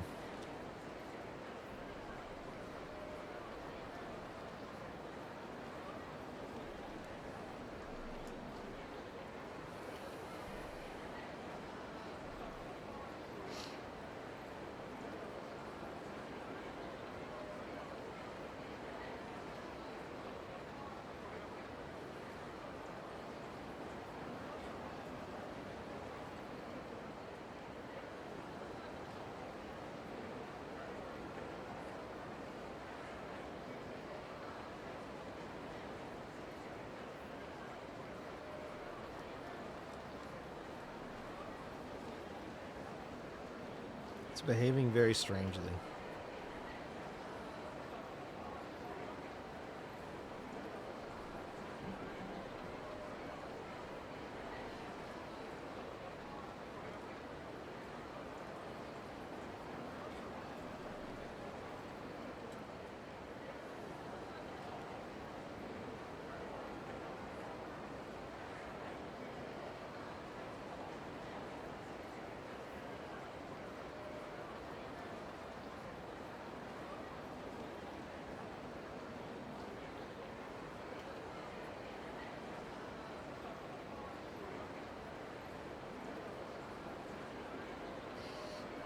Yeah, it seems like I'm barely hanging just outside of spinny wheel territory right now. I'm just watching it right now, though. It's in the fucking shitter. It has been for the past few minutes. Oh.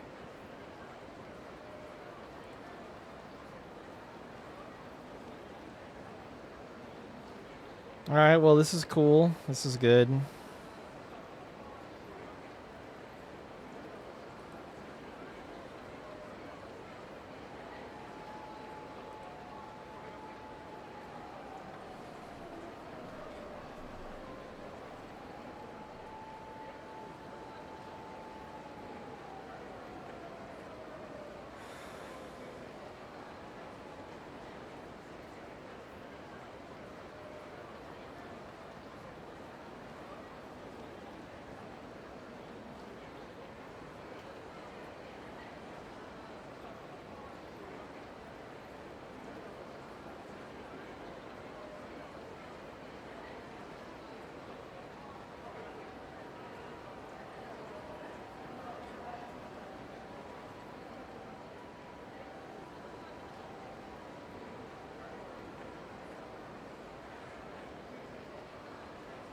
Okay, it might have finally recovered. What the fuck? That was weird.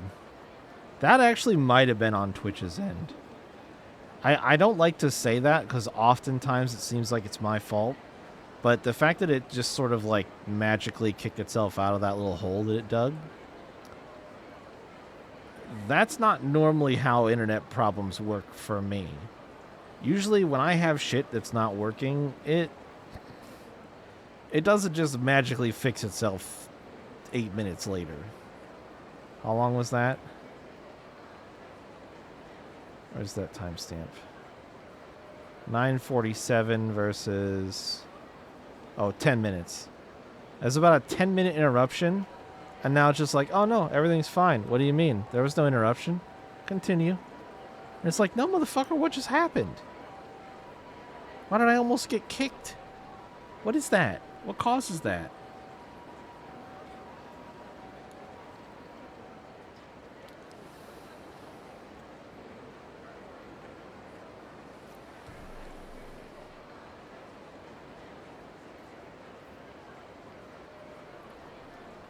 I'm going to give it 2 minutes while I take a quick AFK that we're going to blame on Shayla. I'll be right back, and as long as we're still stable, we'll continue.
Okay.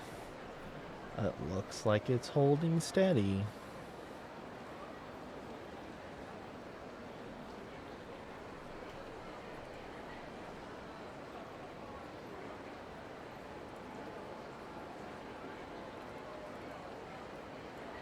Yeah. Since it came back, it's good, so I'm gonna try to finish this. Here we go. Here goes nothing. Fingers crossed. That was a weird little blip. I'm glad I saw it.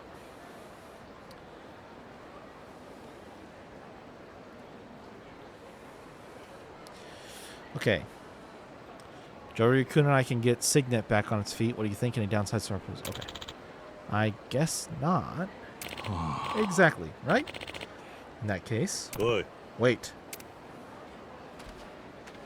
Ah. Hello, Jory-kun. I was just about to contact you. About what? The director's finally come to a decision. He wants you to take over Signet. Ah. This is your first time running an institution, right? I understand any concerns. But please, just relax. I'll take care of all the tough stuff, like operations and finances. Makes it easier to snatch the deeds to the land in the buildings, right? Hmm? Huh? What's this now? Yeah?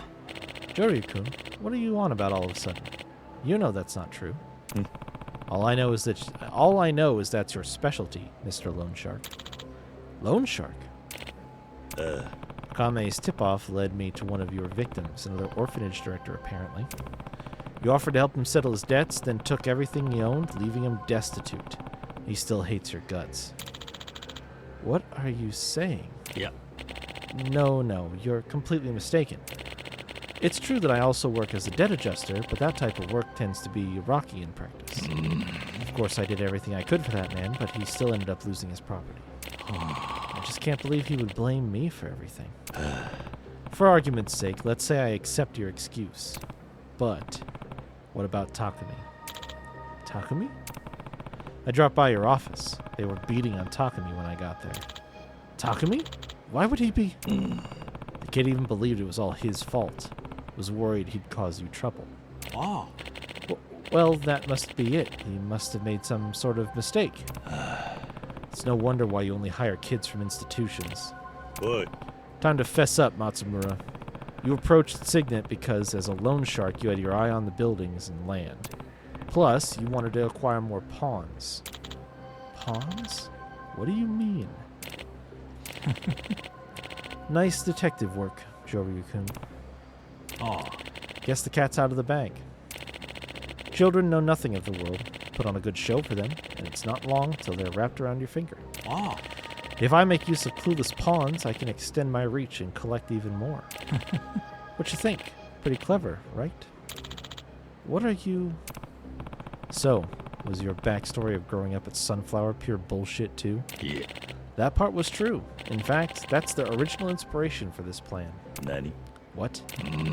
Don't you remember what I said about that Kazuma guy who ran Sunflower? He was actually a Yakuza. And a very clever man. As the founder of an orphanage, he played on people's sympathies. But from the shadows, he created an army of obedient puppets who were willing to die for him. If I had remained at Sunflower, the same thing would have happened to me. I ran as soon as I wised up. This is what you meant by following in Kazuma's footsteps? Don't you get it? Everything he did, everything I've done, what's the difference? Taking advantage of the weak, creating an army of willing slaves? He was a great teacher. You bastard. I don't understand why you're so upset, but that's enough chit-chat. Alright, fisticuffs it is. If you're gonna blame someone, Joe Ryu, just blame yourself for meddling. If you hadn't stuck your nose into my business, you wouldn't have to die. My guy, you're like 60 years old. No way you even stand a chance against me.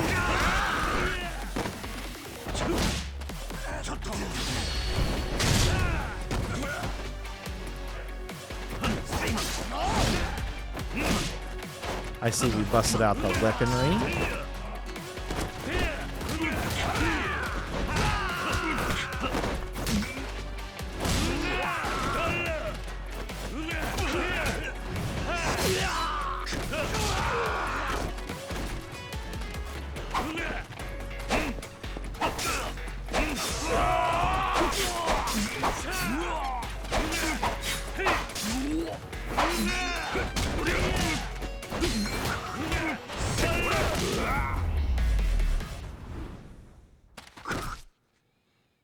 I launched his ass into the sky.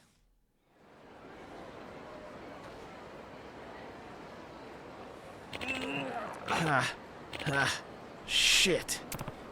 申し訳なかった。 Joryu-kun, I apologize. Look, man, I'm sorry. So, come on. Won't you forgive me? Don't try and worm your way out of this. You gotta listen.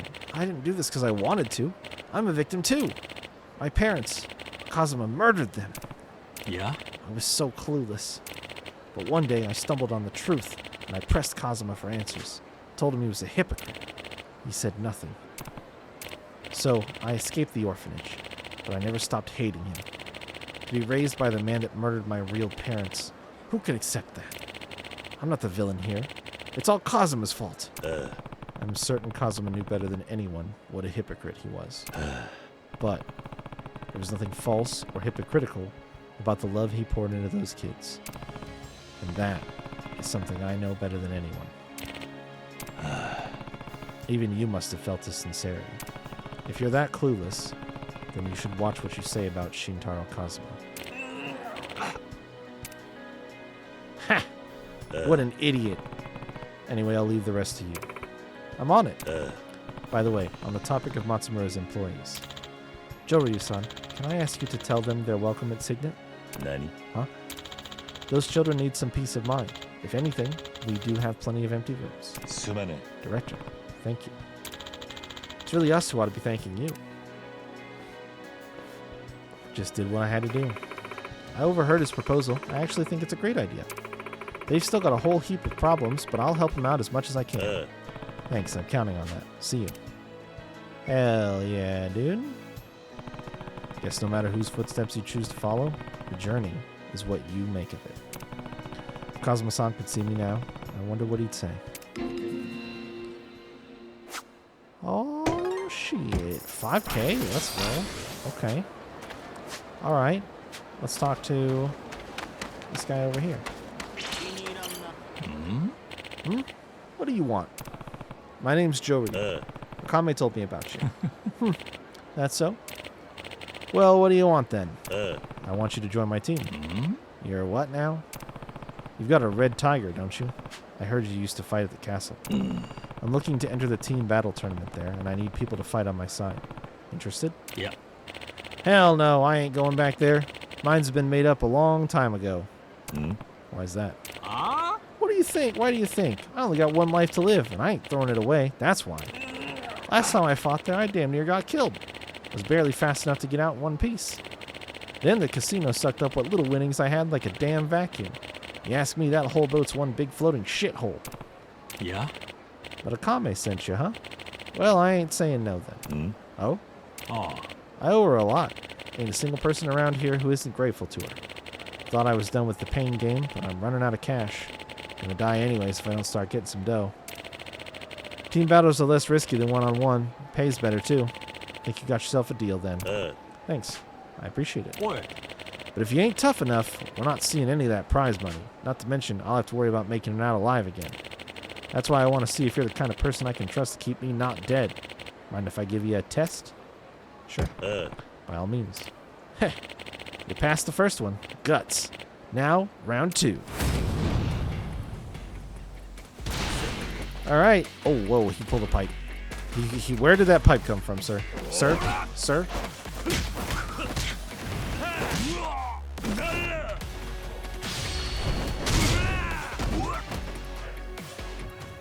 Beat up a person until they become my teammate.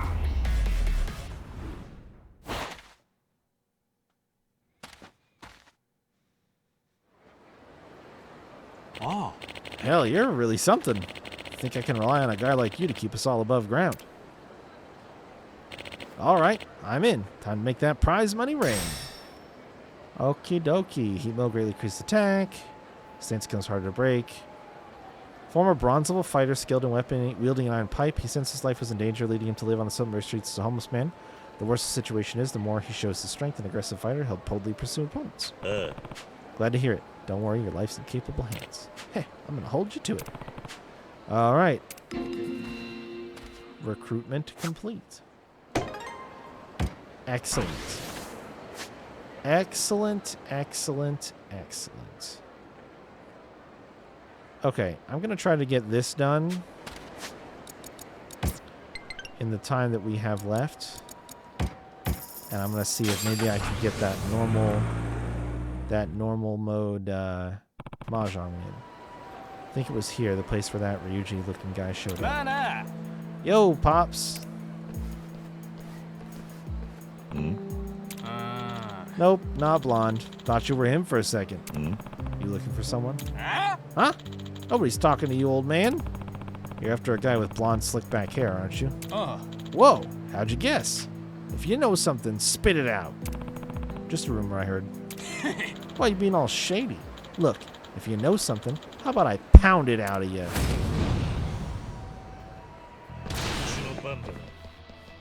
All right.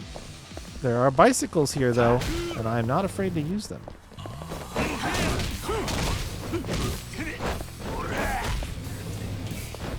Okay, this bench first. Just kidding.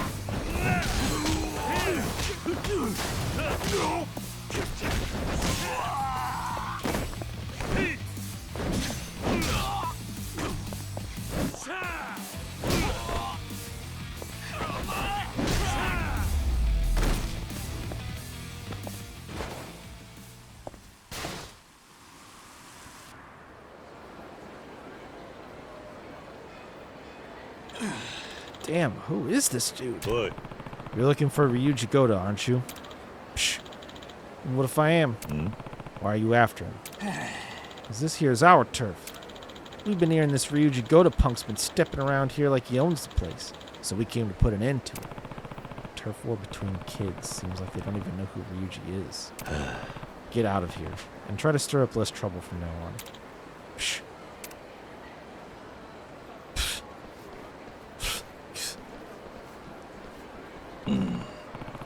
Ryuji Goda, is it? Looking for me, were ya? Nani? Can't be. Oh. Nope, not even close. Self-proclaimed Ryuji Goda. What do you mean? I'm Ryuji Goda, the guy you're looking for. Good to meet you. Yeah. Looks like this was a waste of time. See you. What's this? Seems like Mr. Big Shot's over here's underestimating me. When I'm done with you, you'll be pissing yourself when you hear my name. Okay, dude. Okay. I think I'm just gonna do the traffic cone trick. We'll just let this speak for itself.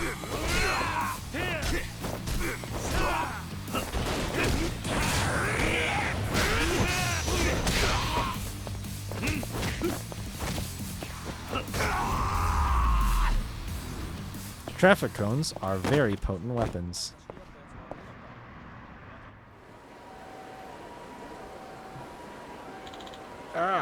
What? Why are you impersonating Ryuji? Well, the name of Ryuji Goda is legendary in this town. It's a great way to get some notoriety. I see. Seems like his boots are too big for you, though. Yeah, that ain't the only reason I call myself Goda. Nani? What's that?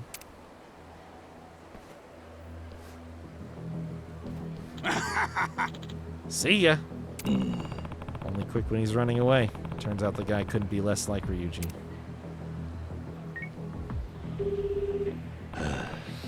It's Joryu. The Goda case was a bust. Turns out it was just some thug taking advantage of Ryuji's clout. Ah, well, so it goes, right? While you've been out and about, I tracked down a new rumor. Let me hear it. It's about an extortion scam. A honeypot, as the kids call it these days. Been popping up around town lately. The victim gets invited somewhere by a sexy lady, but once they arrive, they find a scary guy waiting for him. A guy who calls himself Ryuji Goda. Nani? Ryuji running an extortion scam? The guy's blonde, of course, and they say he's got a long coat and a Japanese sword, too. Sounds like Mr. Goda's as famous for those as he is for that flashy blonde do of his. Alright, I'll give this one a look, too. I know I'm the one asking and all, but you're being surprisingly proactive about this, aren't you? No more than normal. So how do I find this guy? His lady friend's been showing up in South Shofukucho, so try making contact there. Will do.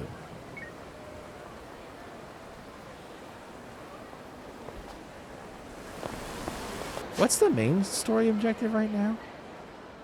Oh, report my victory over Hammerhead. Okay, all right. Supposed to go. Yeah, back to the. Okay. Well, I'll probably have time to do that tomorrow because it looks like I'm making good progress. I've got 2 requests open. Granted, I know there are a couple more. Oh. The cat loving rapper. Oh my god. Okay, so there's 3 new jobs that I can pick up from Akame, but that's surely that won't take me that long tomorrow. I'm going to cap off the night with a little break into a little side thing that usually takes some time, so I'm trying to spread it out as best I can. Everybody's favorite side activity in an RGG game. More mahjong. All right. 2 stars. Intermediate table. Oops. Well, I made new save data. Interested in some mahjong? We're all pretty decent players. If you'd like to join us, 25,000 yen. All right, let's do it. I'm not going to use my 9 gates tile. We're saving that. That's royal table only. That is royal table only. 6, 6, 7, 2, 4, 8, 3 door tile, 3, 4, 6 north. Ooh. Okay, all right. I'll get rid of that. Nope. Get rid of that. Okay, 3, 4. All right. Pair of 6s.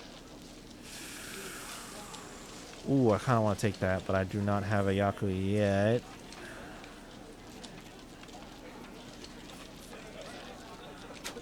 Ooh, unlucky.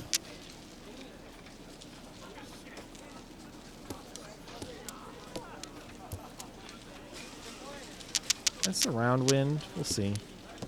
There's already an east discard, though, so it's probably not... Yay! It's probably not worth holding on to. I am pretty close to a hand. 3, 4, 5. Let's get rid of that 7. Okay. I'll do that. Now I have a pair of 3s.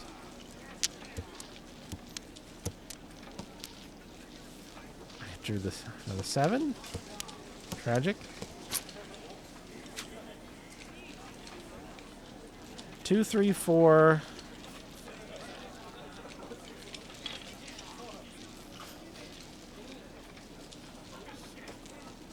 Okay. Oh, shit. That's not what I wanted to do. This hand actually might be a bust. Wow, really? I thought that 8 would be safe. I discarded it earlier. Damn.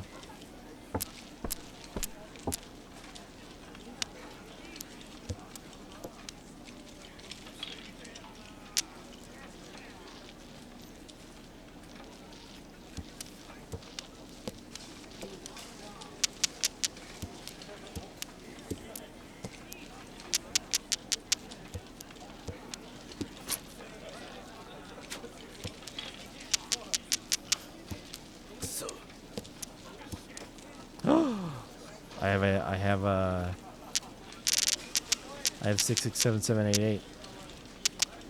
That dragon is pretty worthless. The green dragon's also pretty worthless. 4, 7.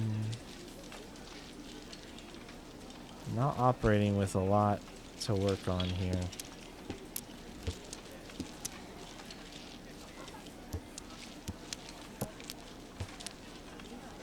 9.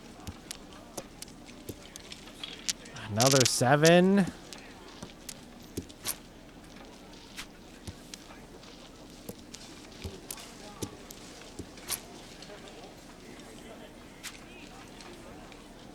Bro.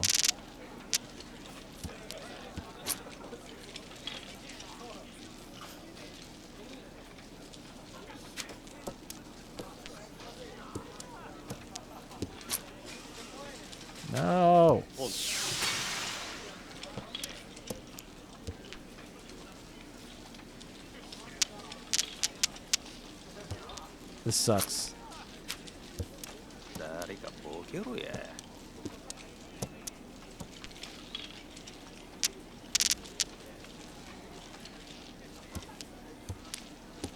I need too many tiles.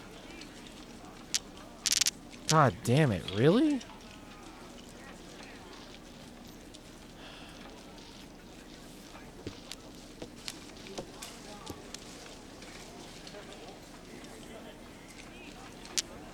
Alright, well. That was one tile away. Oh, that... How is that 4 not...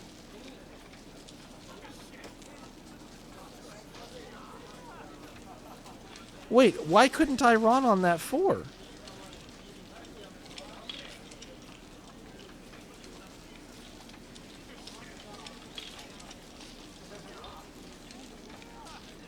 Did I need to have called Riichi on that last tile? Oh, fuck me. I should have had 2, 3, 4, triplet 8, 6, 6, 7, 7, 8, 8, and a pair of 5s. Wait, he discarded a 4 before that. Oh, man. What the hell just happened? I must have needed to call Riichi on that last discard.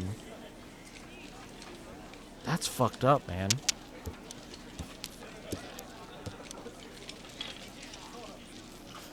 Or maybe I didn't have a Yaku? I had all simples. I don't know what just happened. I don't know how I didn't win that hand on the last tile drawn there. And that would have been an actually killer hand to have won. I don't know why it didn't give me an opportunity to run that tile.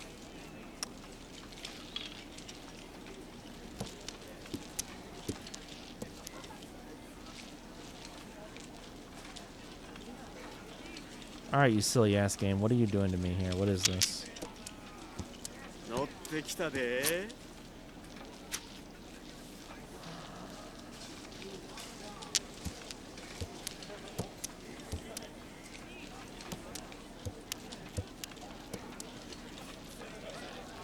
Okay, I've got 6, 7, 8. I'll get rid of this 2. Pair of 3s. I kind of want to take that 5, but I can't. 9 doesn't help me. 1 doesn't help me. I either need to close my 2s or my 5s. Let's get rid of this 3.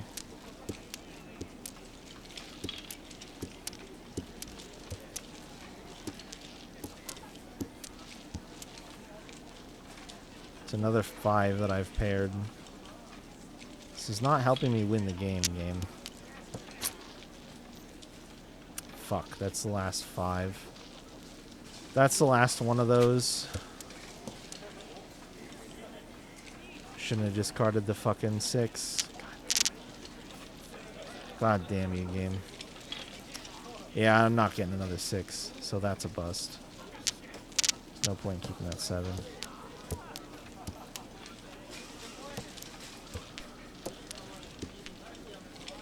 This hand is ass. I have too many pairs and not enough tiles that win me the game.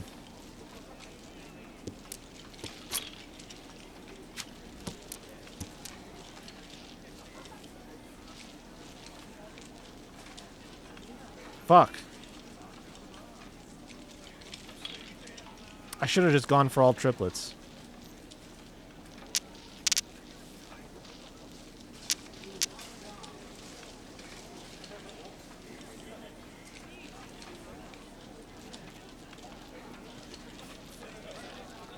I could have taken the 2s last round. They had multiple opportunities at 5s and 6s. Don't you me.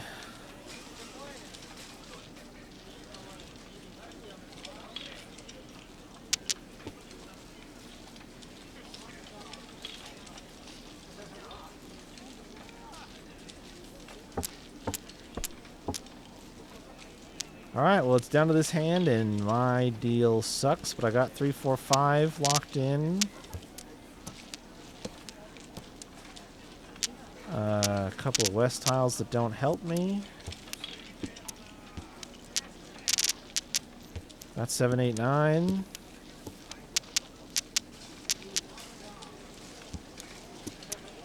Two 6s and a 7. That's annoying.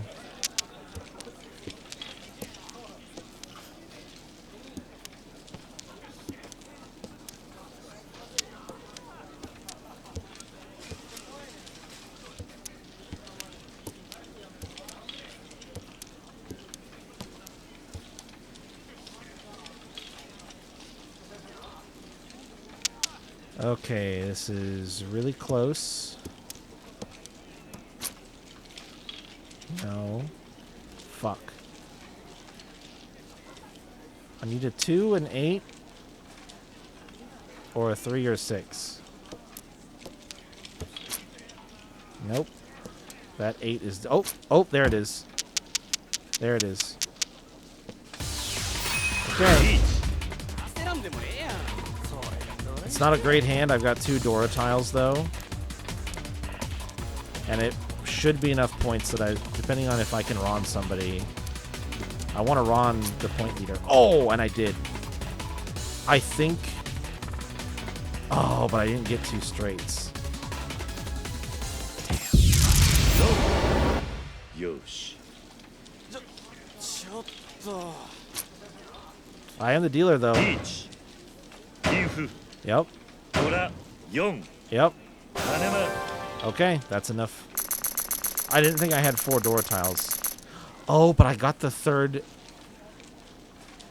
1, 2. How did I have 4 Dora tiles? Because of the Uradora? Yeah.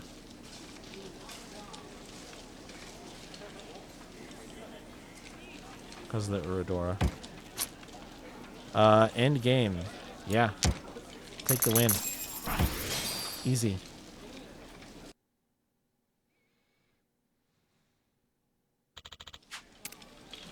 Sweet.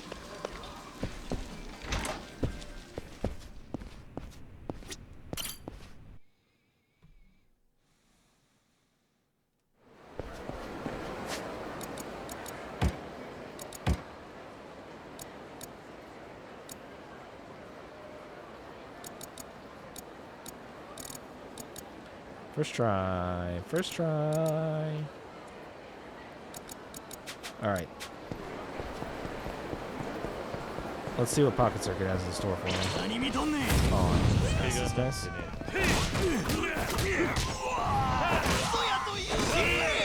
Yo, what are these pipe guys?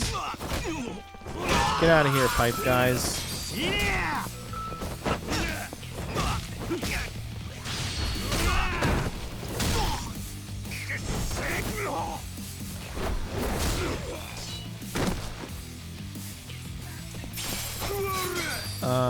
Game, there was a pipe on the ground that I wanted. Oh, a taser guy.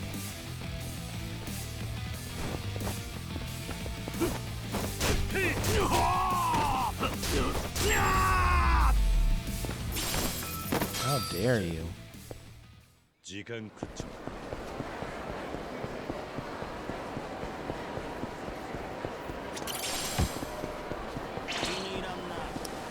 Again?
Hammerhead, the iron arm of torque. コースターにようこそ。 Nice. Facing off against a familiar face. Look forward to a heated battle. So how do these work? Okay. 45. Whoa, look at that course. Alright, Kensuke, I'm gonna body this kid.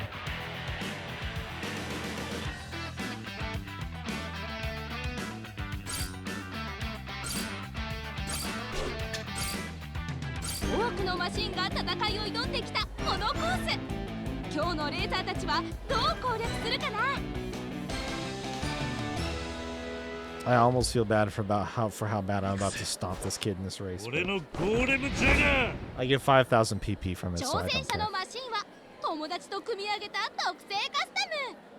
この友情パワーに上流くんはどう挑む？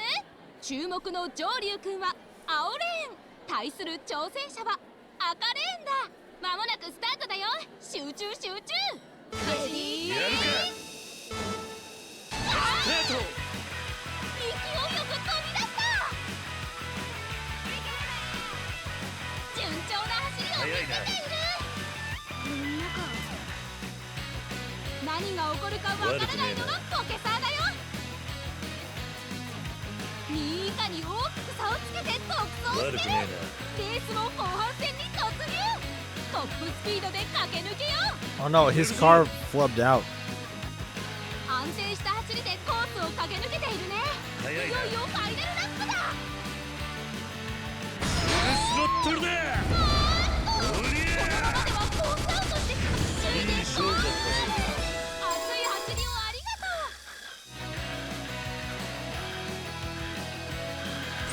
とう。激しい一騎打ちの勝者となったのはジョーリー。 Oh, I lapped お him. めでとう。 Easy win. 俺の勝ちだ。 It's so good. Aw, I lost. You really didn't go easy on a beginner, huh? That's not how an old man's supposed to act. Race me again sometime and I'll beat you. Alright. Whatever you say, little guy. コースターにようこそ。 Who's next?「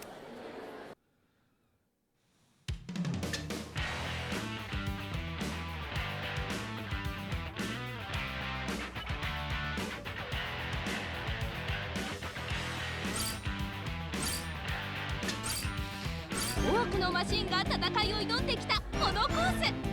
今日のレーサーたちはどう攻略するかな。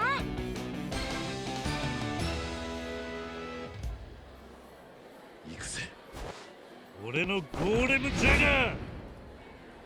久しぶりにポケサを始めたら再びハマったという挑戦者。あの頃の情熱を胸に上流くんに今挑む。注目の上流くんは青レーン、対する挑戦者は赤レーンだ。それではレースを開始するぜ。レディー。勝つぜ。スタート。勢いよく飛び出した。 Yeah, I have a sneaking suspicion this one's probably over too. 何が起こるかわからないのがポケサーだよ。嘘。マシンがうなりを上げている。 Defeat. 驚異的な速さだ。目で追うのも大変だね。レースも後半戦に突入。いけるぞ。全開で行くぜ。ここで無事コース。上流くんの気合がマシンに伝わっているよう The だ。 boost is too powerful. ぐっと耐え抜きレース復帰だ。いよいよファイナルラップだ。悪くねえな。いい勝負だったぜ。熱い走りをありがとう。激しい一騎打ちの勝者となったのは俺の勝ちだ。 Easy win. Aw, I lost. You're really tough, mister. Hey, teach me some techniques next time, okay? I want to make my next race even more fun. You got it.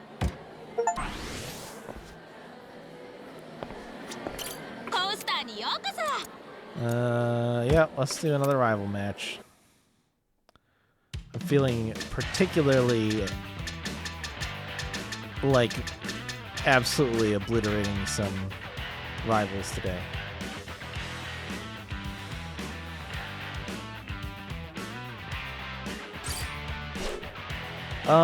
This has a dynamic curve and a jump section.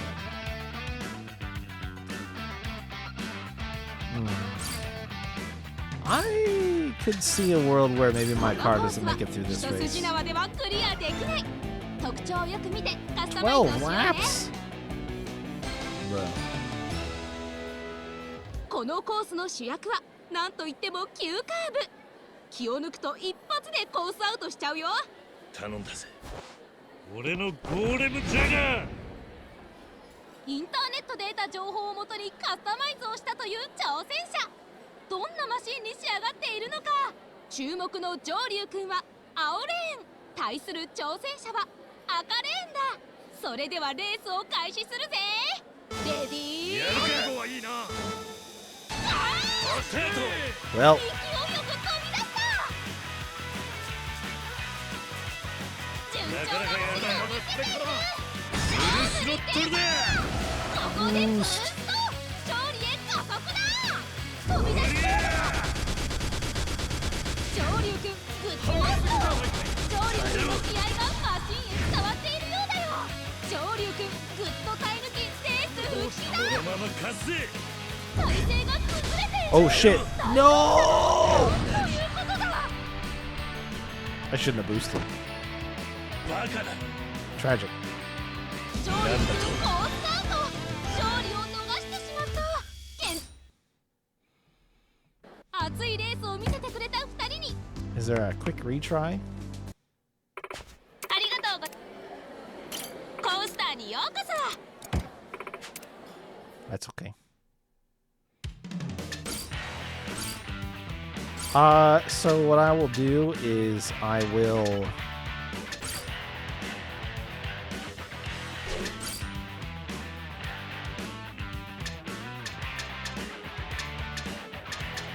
I'm gonna put the balance frame on it.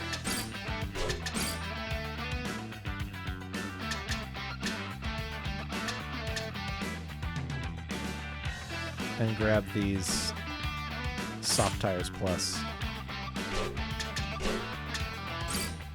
ドラマチックなレース。このコース今日のライブ注目。ままレディー。勢いよく飛び出した。全開で行くぜ。ここで無慈悲な気を I live to boost. 体勢が崩れている。大丈夫なの？ Oh, I really flew out again? Oh, I didn't look like I was that far out. Wow, even with the boosted cornering, huh? 上流くん好スタート。 So I really can't boost. I'm going too fast. ありがとう。 My speed demon vehicle is コ just ー too スターに much. ようこそ。 It's too much for this world. I need to keep it slow. レディー。勝つぜ。スタート。勢いよく飛び出した。いけるぞ。コースアウトには気をつけてね。 Part of it could be as well. I'm boosting on the inside lanes. 足元をすくわれないように。 I should wait until I'm on the outside lane to boost like that. レースが終わるまで Which is 逃 the げるな。 yeah. Look at that. I'm not even boosted. I'm ものすごい。 these corners are scary. 体勢が崩れている。大丈夫なの？ものすごい粘りを見せた。安定した着地。 I'm just not gonna boost. 華麗にクリア。 We're just gonna chill. I just want to clear the race. I gotta take those corners again. さあ、差し掛かるは急行だ。悪くねえ But my RPMs are dropping down from my engine as my battery is wearing out. So hopefully my speed is slow enough going into the final few laps here that it won't be a problem. な。カスタマイズが良かった安定した走りでコースを駆け抜けているね。 There we go. 早いな。足元をすくわれないようにね。